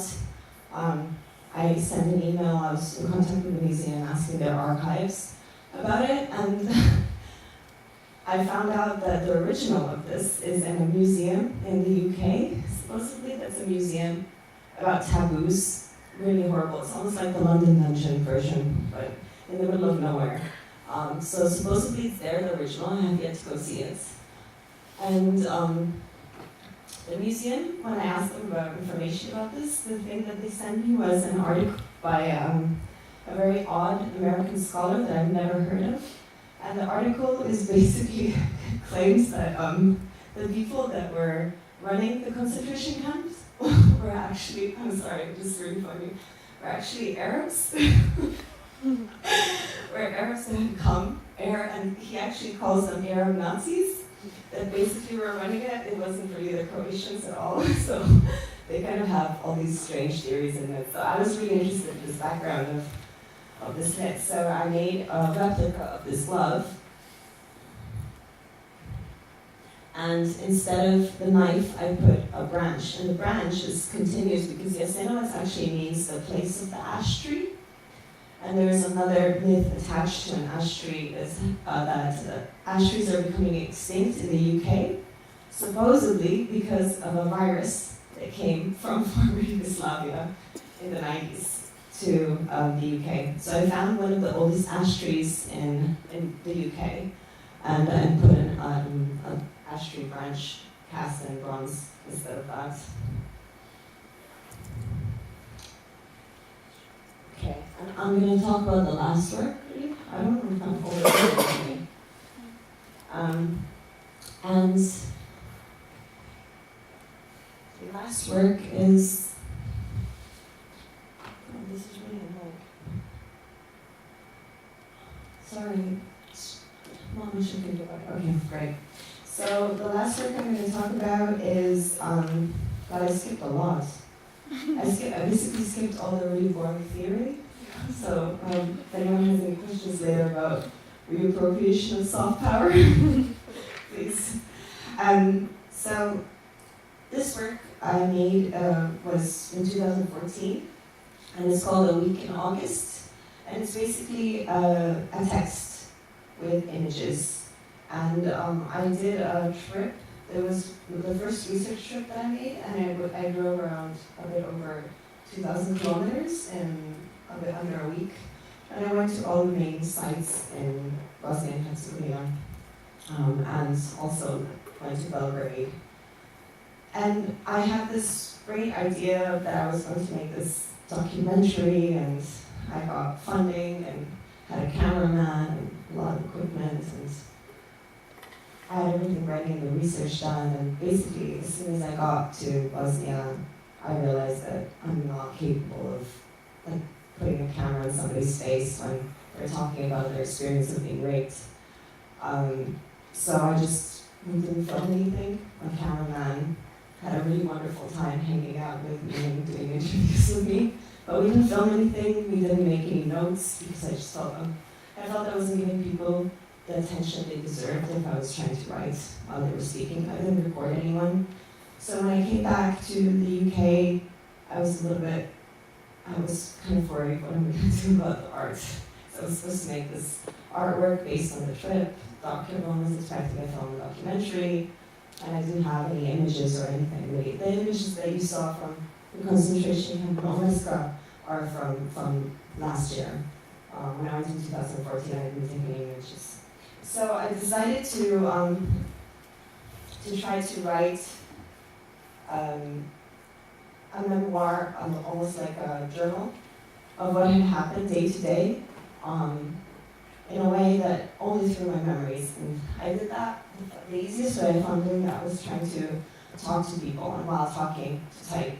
So I put an ad in a newspaper looking for an artist that would come and spend 3 days with me. And while I was talking and typing, she was drawing. So she made these drawings based on the things that I was telling her. She actually didn't see anything because she wasn't with me. So this one here is just one of them. Is with Giedrė. When I've heard of her, she was the main advocate for making rape a method of genocide. She was in one of the horrible rape hotels, they were called, in Visegrad, which is also where Giedrė is Visegrad. So she was, this place is actually in front of a house that she's been protecting, and she even chained herself to the house, and the house is where 66 people, it was mainly children actually, and women, were put inside the basement, and they were set on fire. One person actually managed to survive somehow. She physically ran through the window, broke the window, managed to survive, the rest of them died. And the Serbs have been trying to tear the house down, to of course get rid of any kind of evidence. And she has been fighting for this house for years. And she is originally from Visegrad. She was taken to the rape hotel, which is really close to here. And she was actually raped by police officers.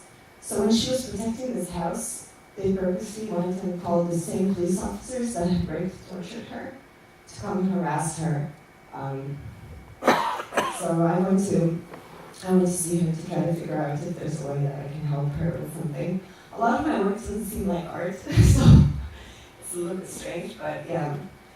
So I went to, this was her smoking. She managed to smoke a whole pack of cigarettes in like 2 hours while she was telling me her life story. And my poor cameraman was so traumatized after this trip. So this is what it looked like. It was basically in a book at the end. by the publisher Eros Press. The book was called Death Part 1. I didn't choose the title. So it was just images and text. This is what it looked like in the book. And that's it. I'm going to finish with that because I see that I'm just at under 40 minutes, so great.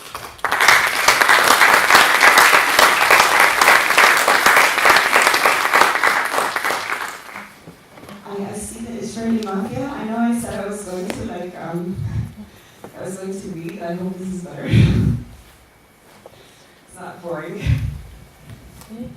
So, thank you so once again, and please questions just for the paper, something to add, clarify, and please. I would like to add very quickly that Manca is part of the 11th Kaunas Biennial, and her work for the biennial is at Višta Puede, so you can visit one of her works. It's a game. Maybe you would want to present it. And Yeah, so it's such a schizophrenic presentation, like I said. Like, I'm sorry, I should have talked about my PhD, but to be fair, I'd rather really not talk about the PhD at all.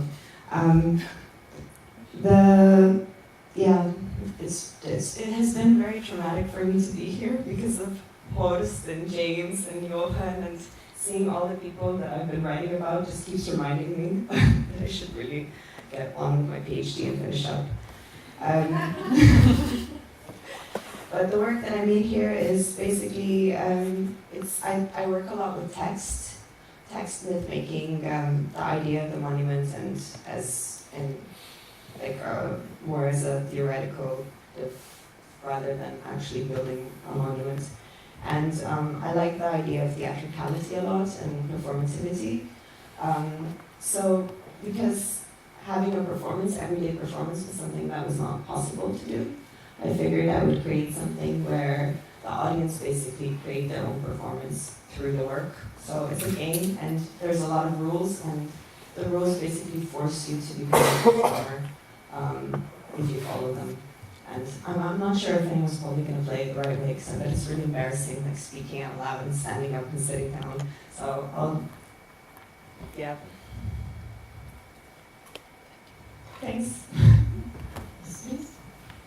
Manca, also, it would be interesting to hear from you what you think about the role of the artist in terms of monument making. Maybe you would say The role of the art. Well, the artists, how they can contribute to monument making. Should we give it to the artists to decide, about monuments?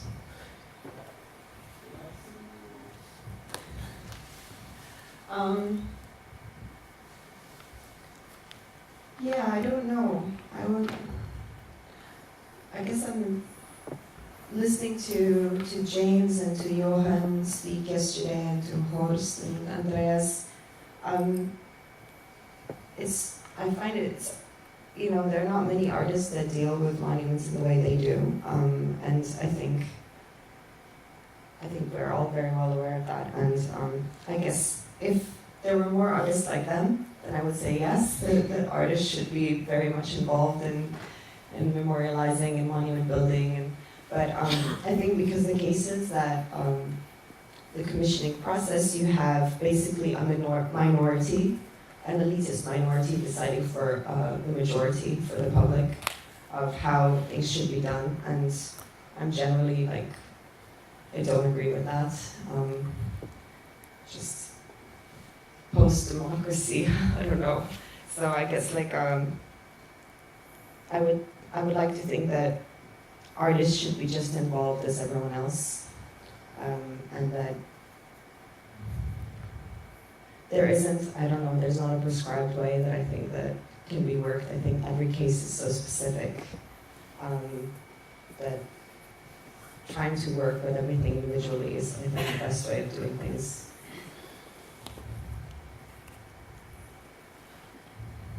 I see you wanting to ask me something, Matthew. I was just going to say artists are an elite as well, so... Of course, absolutely. No, but I find, Absolutely. That's why the problem, I think, generally with contemporary art is that you feel like the conversation is kind of going in circles within the art world and excluding a general public. First of all, because of the use of language already and certain terminology that's only like known by artists, really, or curators or art world people. So by that, it's already excluding people. And of course, I don't know. You think about Venice Biennial, which was this year mainly populated with artworks that happened to be wanting to be political and looking at politics. But it's kind of horrible because when you get to the opening, you have all these people talking about politics, drinking champagne, and spending 100,000 on PR for one of the pavilions. So that's just for one pavilion. I think the Americans get something like $100,000 just for PR. So it's a little bit hard to take things seriously and to take artworks about politics and to talk about politics and democracy seriously when you have the people drinking champagne and talking about the refugees that are dying in the seas of Mediterranean seas. So I'm not going to go too much into a rant. I'll probably get shot by somebody from the public. But yeah. So, thank you once again.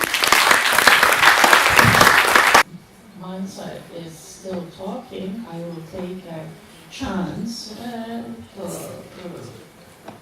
address Matthew with one about the poppies, because when you were talking, and it's also a broader image, which I think our panel, which is basically like overuse and expiry of certain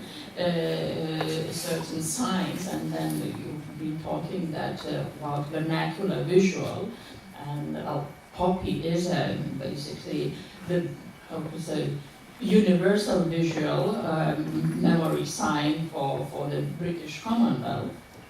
And in all this talk, it constantly rang in my head of in Arts Festival Melbourne, that was 2001, the participants of the Melbourne made a temporal, or it was actually called anti-memorial, an anti-memorial to heroin overdose victims.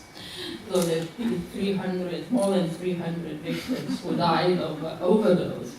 And in a street where the festival in St Kilda of Melbourne, they took poppies, actually the plant of poppies, and planted huge pots of it. There were 3,000 pots of poppies on the street, in addition with other signs, and which had this very nice double meaning, because a poppy as a source of heroin, and a poppy as a basically sign of a memorial sign shared all across the British Commonwealth. So what you think of this like live poppy brought with such a controversy, and as far as I know, they said it was surprisingly good that of 3,000 pots, only 2 were destroyed, and just because some drunken person lay there and had a nap. Yeah, well, I mean, the other thing, I suppose, with poppies is that the British involvement in Afghanistan, part of that was legitimised or justified or explained in terms of, well, we're destroying the poppy harvest, and so it's in our national interest to get rid of the poppies. And so quite clearly, the poppy becomes a kind of floating signifier, if I was going to use the language of semiology. But I suppose, so there's that, but I suppose what I was concerned with is the extent to which, it's just become this kind of tyranny, and it's almost as if it's as meaningful to wear a poppy as, I don't know, attending a May Day parade in Lithuania in 1975. It was just something you had to do. It was voluntary, but of course it wasn't voluntary.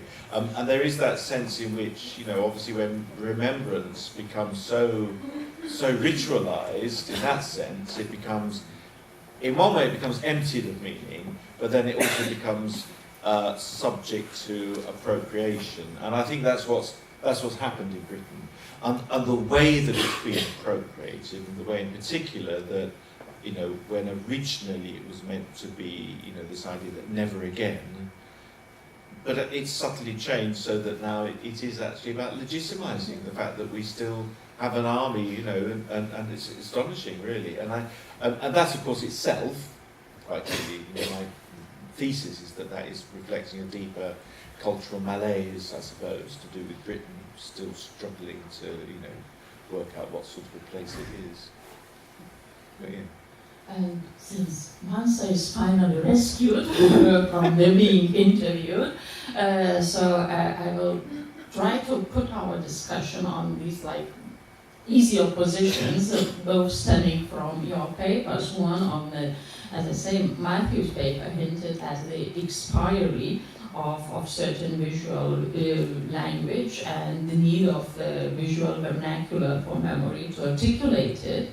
And the other time, the revisions of the narratives, as is actually I don't think Nelson had any problem with slave trade, but we do have, and then we do have problems with Nelson and all the others, Rhodes and whomever. While Manca's paper actually touched about impossibility to visualize. An impossibility that we do need. I mean, it is.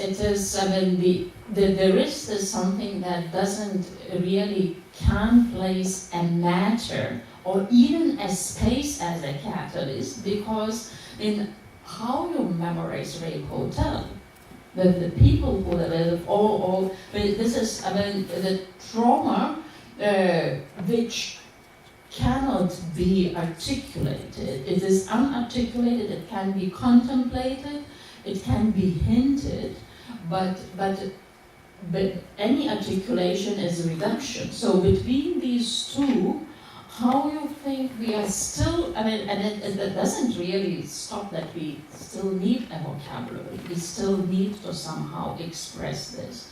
And maybe we need moments, spaces, occasions that would facilitate for us to, on the one hand, to be aware of the signs and the expiration, and on the other hand, of being aware of that the horror is too terrible and too close to be spoken out or to be basically given in non-living form. Yeah, this, I kind of remembered, now that you were talking about this, I thought you'd find this interesting. Obviously, right after the war ended in the Balkan Wars, you had a lot of researchers and artists coming to Bosnia to do research about the wars, research about all the things that happened, artists coming to do short research trips and make artworks. And the Bosnians, again, have their great sense of humor.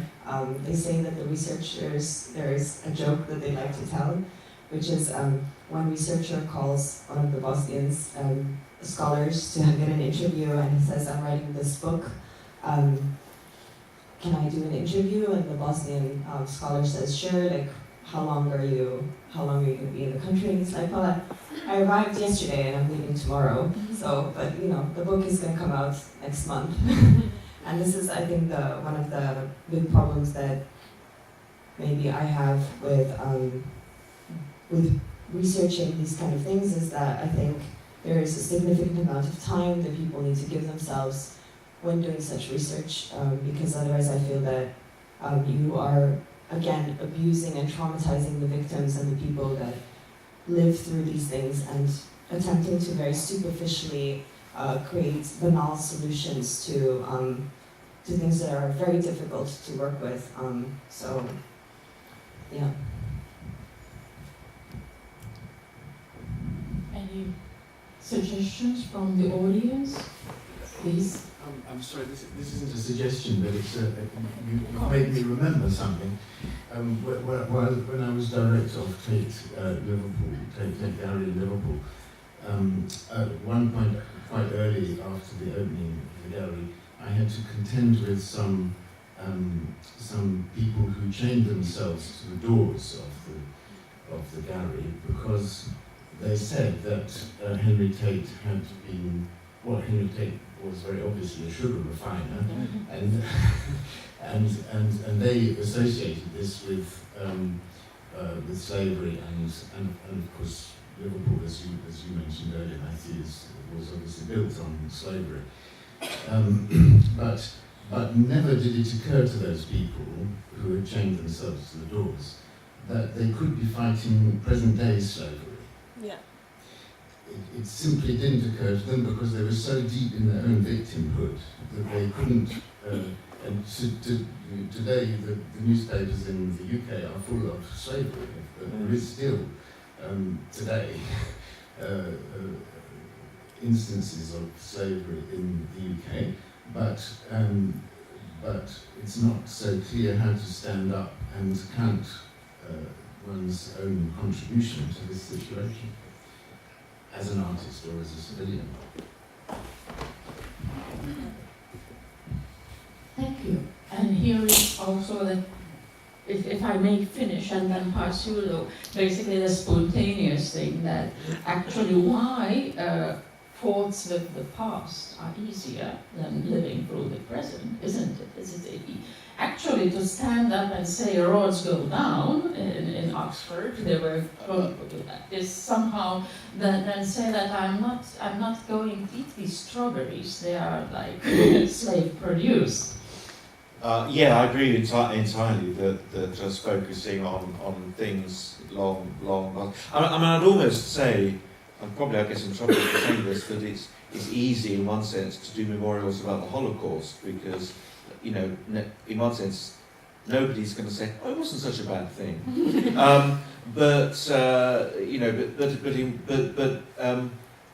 The question, and obviously this came up yesterday as well, was the sense of,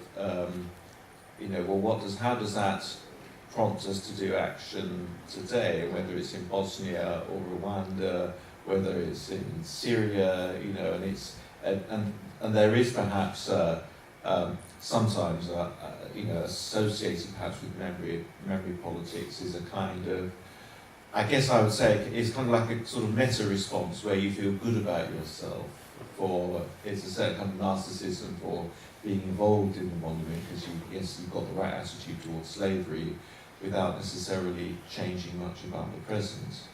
But it's good to feel, it's good to feel traumatized by something that happened to people that you have no connection to.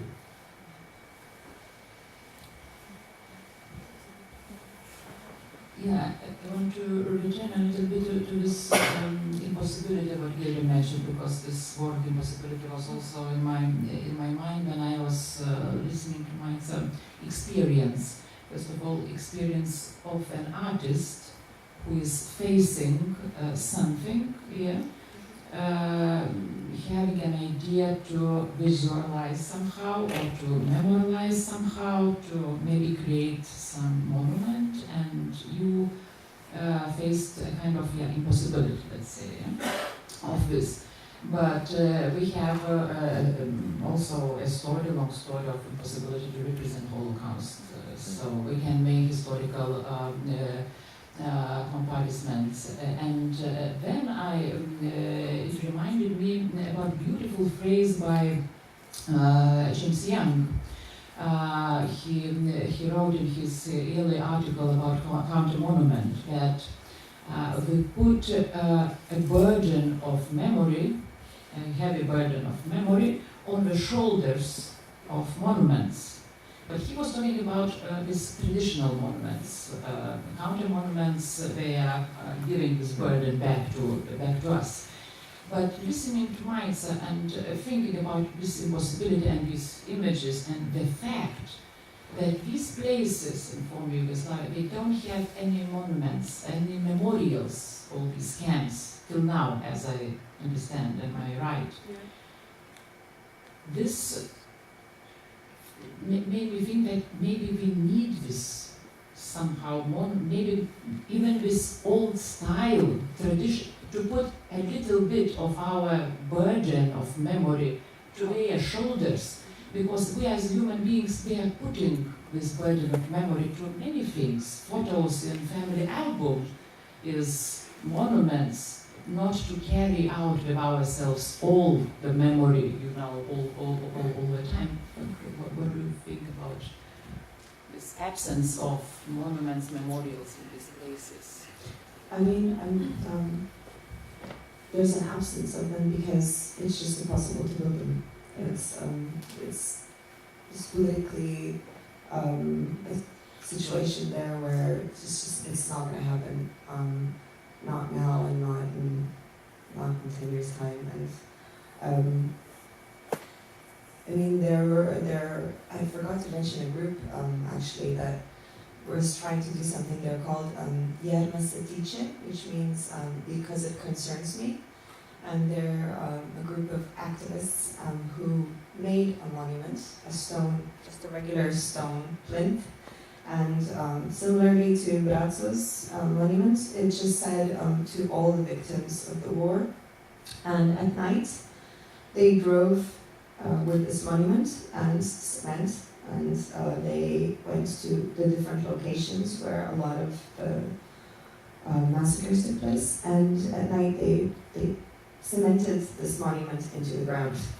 And of course, the next day, the police came, took it down, and they went then to the police station, got their monument back, and a few weeks later went again to another place, did the same thing again. So they were doing that for a couple of years. So there are like attempts to do things, and like I showed the commemoration, like in Antinopolis. But I mean, the question is then, in places like this, is I guess, can you find a different format that works, and that could be discussion groups like they had, the monument group, that could be these moments once a year where people get together, where a mass of people kind of physically create a monument just by being present in a space, by telling stories, by books, films. There have been a lot of short films that have been done by people. One is called Pretty Village, let's say, and it's by a survivor called Mickūnaitė, and he was in one of the camps. He returned after 20 years to find the man that tortured him, who was his high school teacher. So he went with his camera into the high school, broke into the high school, went to find him, and basically started filming him and asking him in front of staff and students about why he did this to him, and how he could do this. It's a fascinating film if you get a chance to watch it. So there's films and books, and I think things like that kind of replace the physical object. But of course the victims, they want something tangible. As we saw like in Horst's work, people touching, there's something about, I guess, tangibility, and also the act of having something. For these victims, it means that somebody's saying, yes, this happened to you, and this happened to you here. Because this isn't happening, of course they're trying to erase the memory of what happened by not allowing them to do that.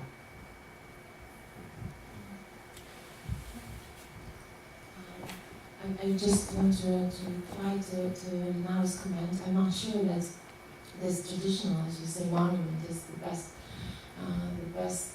way to remember, because we yesterday it was reminded the case of Ground Zero Memorial, where I was visited in May, and it felt like it was a tourist place just for selfies. And it was mentioned that people New Yorkers don't go there, but of course, so I think that those who are related to this traumatic event, like victims, they need to find their own way to remember how they like to remember this event, and maybe it's for them to decide. But I also wanted to react to some things that were said today, and your proposal. One of them is to your proposal to leave those monuments which represent the colonial history. And of course it also leads to democracy issues, and who gets to say, to decide whether we should remove them or whether we should contextualize them. Because in this historical moment, when we see those things happening in Transamerica, when those colonial monuments in this context, cultural and political, ideological context, suddenly became activated. And it connects to our history. For example, I was on that side of experts who said that we should leave Soviet monuments and symbols like Green Bridge statues, or there were Soviet symbols on the bridge in Kaunas. But after this Crimea event, suddenly, and I felt it myself, that suddenly all the symbols, before they were like neutral, and they were the signs of the history, where you could talk about them, about the history. But suddenly they became, in different conditions, it suddenly became activated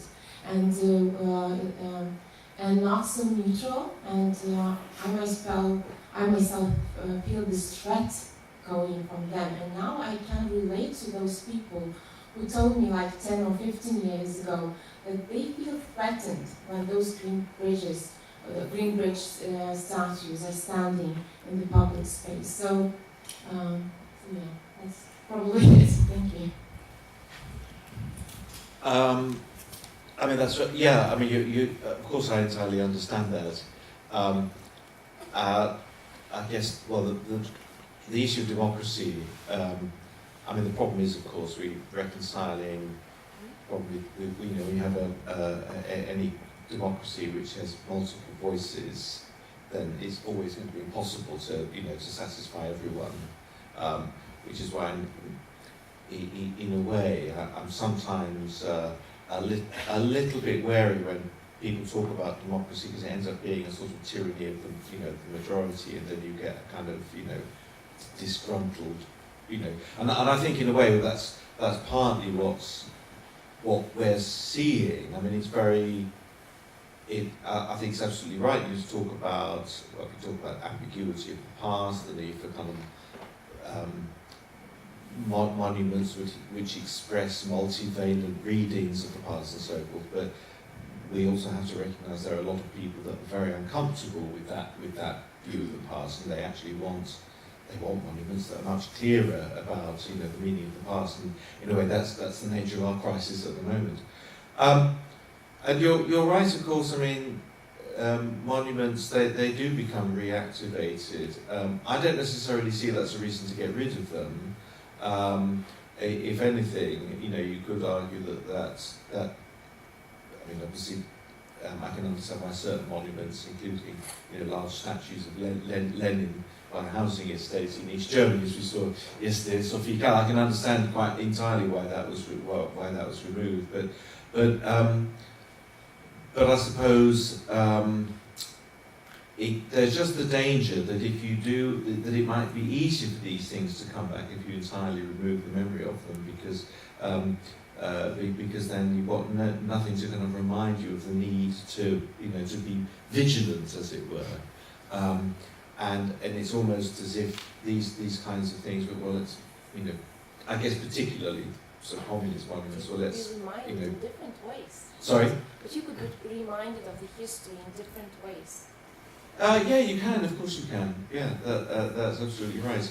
I mean, the slavery thing. I think it's difficult because it's so rooted in British culture and history. It's not just about a few monuments, and obviously, there's a lot of those monuments to figures who were involved in the slave trade. I mean, they're not necessarily celebrating their involvement in the slave trade. It just so happens that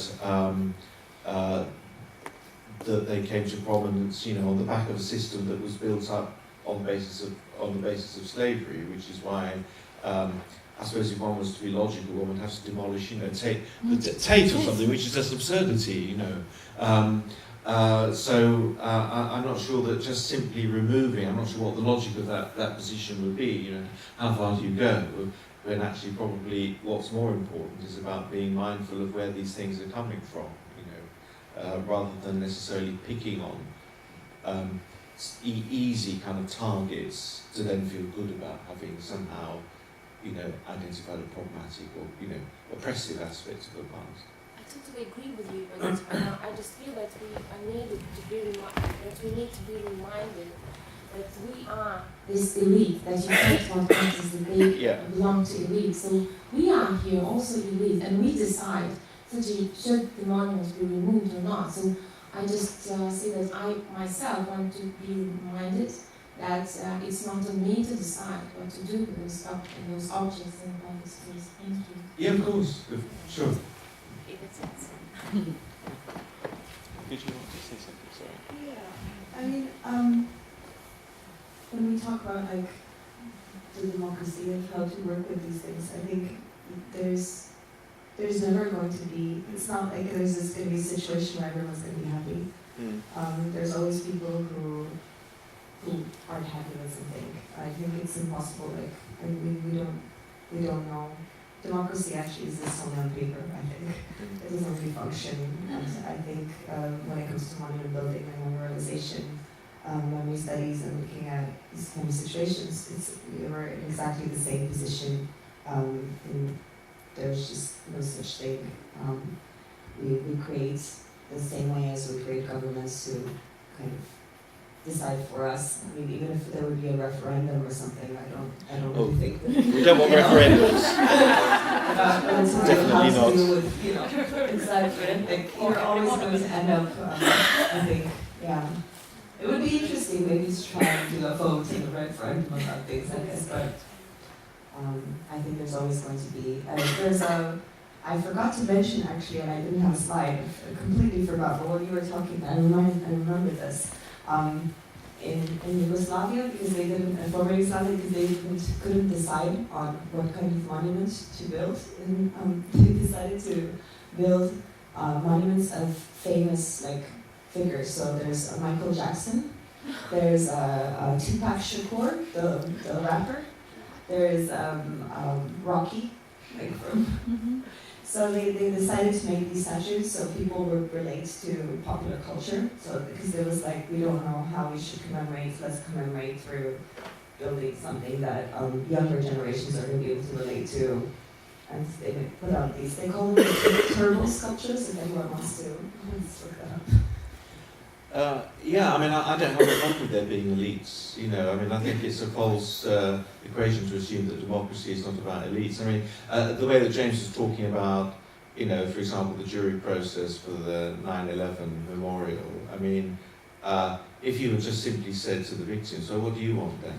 Well, you would never have got an answer, or you've got 3,000 answers, and that would have been impossible. Actually, there are 5,000 submissions, but I mean, the point was that the jury were duly, respectful of the views of the victims, and they were included in it. But and in a way, they were able to do that because they were part of an elite that were kind of enabled to make the right kinds of decisions in an appropriately sensitive way. And I think there's a difference, obviously, between, because we have social, cultural elites. That's not the issue. It's about what they do with that, that power. That's the issue, I think. I maybe have a question for you. Okay. Maybe for Horst and Andreas as well, since they're both here still. Because you were talking about the poppies and how there's translations of this visual language into other formats. And I was wondering, have you guys seen the 9/11 museum in New York? No. Because I was quite interested in how the language of Holocaust memorials and the way that it's built, it's very much reminded me of that kind of language, that kind of visual language, and I was wondering if you felt that as well. Yes, it was too much event and not enough empty space.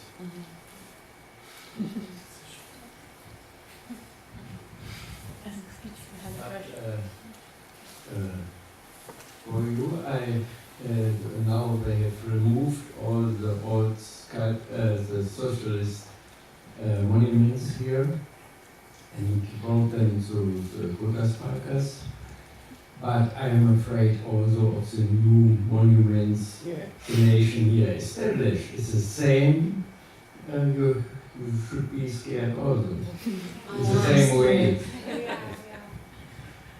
I wanted to just, in relation to the destruction of monuments, or the removal of monuments, I wanted to remember what the Taliban and Daesh have been doing in the eastern and Iraq territories, which we know is an anti-elitist gesture. It's in order to remove knowledge and in order to therefore be able to take power over ignorant people. That's the entire strategy behind it. I would speak like this as someone who is formerly in charge of a museum collection.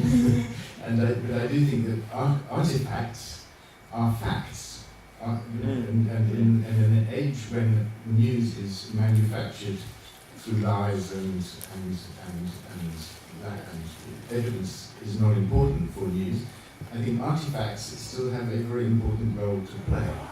And of course, if I'm living next door to a huge picture stallion or whatever, I would want it removed. But at the same time, to have some artifact, some object which is genuine in its periodicity and can actually evoke the feelings of the people who made that monument, whatever scale.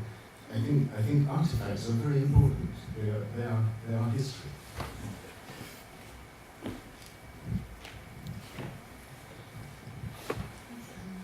This brings to other idea that about what we call here elite. Being elitist is not that fashionable, or at least they say not polite to say so. But let's say on the other hand, I guess there is a lack of credential into professional knowledge.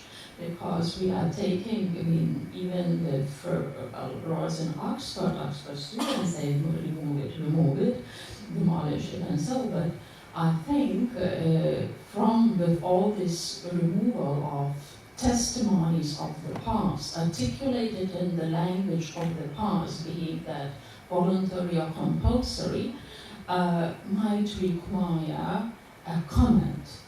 Today's artistic comment, and it is, my idea that I would like to share, and perhaps that if we as society would rely on artists as professionals with having knowledge, that they could give a commentary to the socialist realist statues, to the statues of the people, to extend that, okay, Nelson is a hero, but he's a contradictory hero for us, not for himself.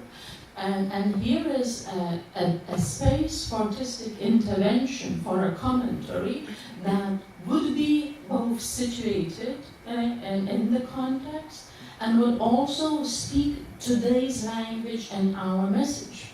Yes, but artists can get it wrong, so I don't severely, my problem with the Mickūnaitė, the Parthenon of books, is, I don't know if anybody saw it, is it's just based on historical ignorance, because the Parthenon was a bank for storing gold that was robbed. And Athens was the place that killed Socrates. So the idea that it can stand as a symbol of free speech is an absurdity. And I think that, I'm not therefore saying that you should have had a classicist, but nevertheless, that I think, that's where you do need elites in one sense, to sort of say, hold on to somebody that can at least say, actually, this probably isn't such a good idea, But again, it's about how that possession of cultural and social capital is exercised, and obviously elites can use that in an abusive manner but they can obviously use it in much more sensitive ways, and that's the point, really. If there is some very last, because we are already 5 minutes late from our sharp schedule of 2:30.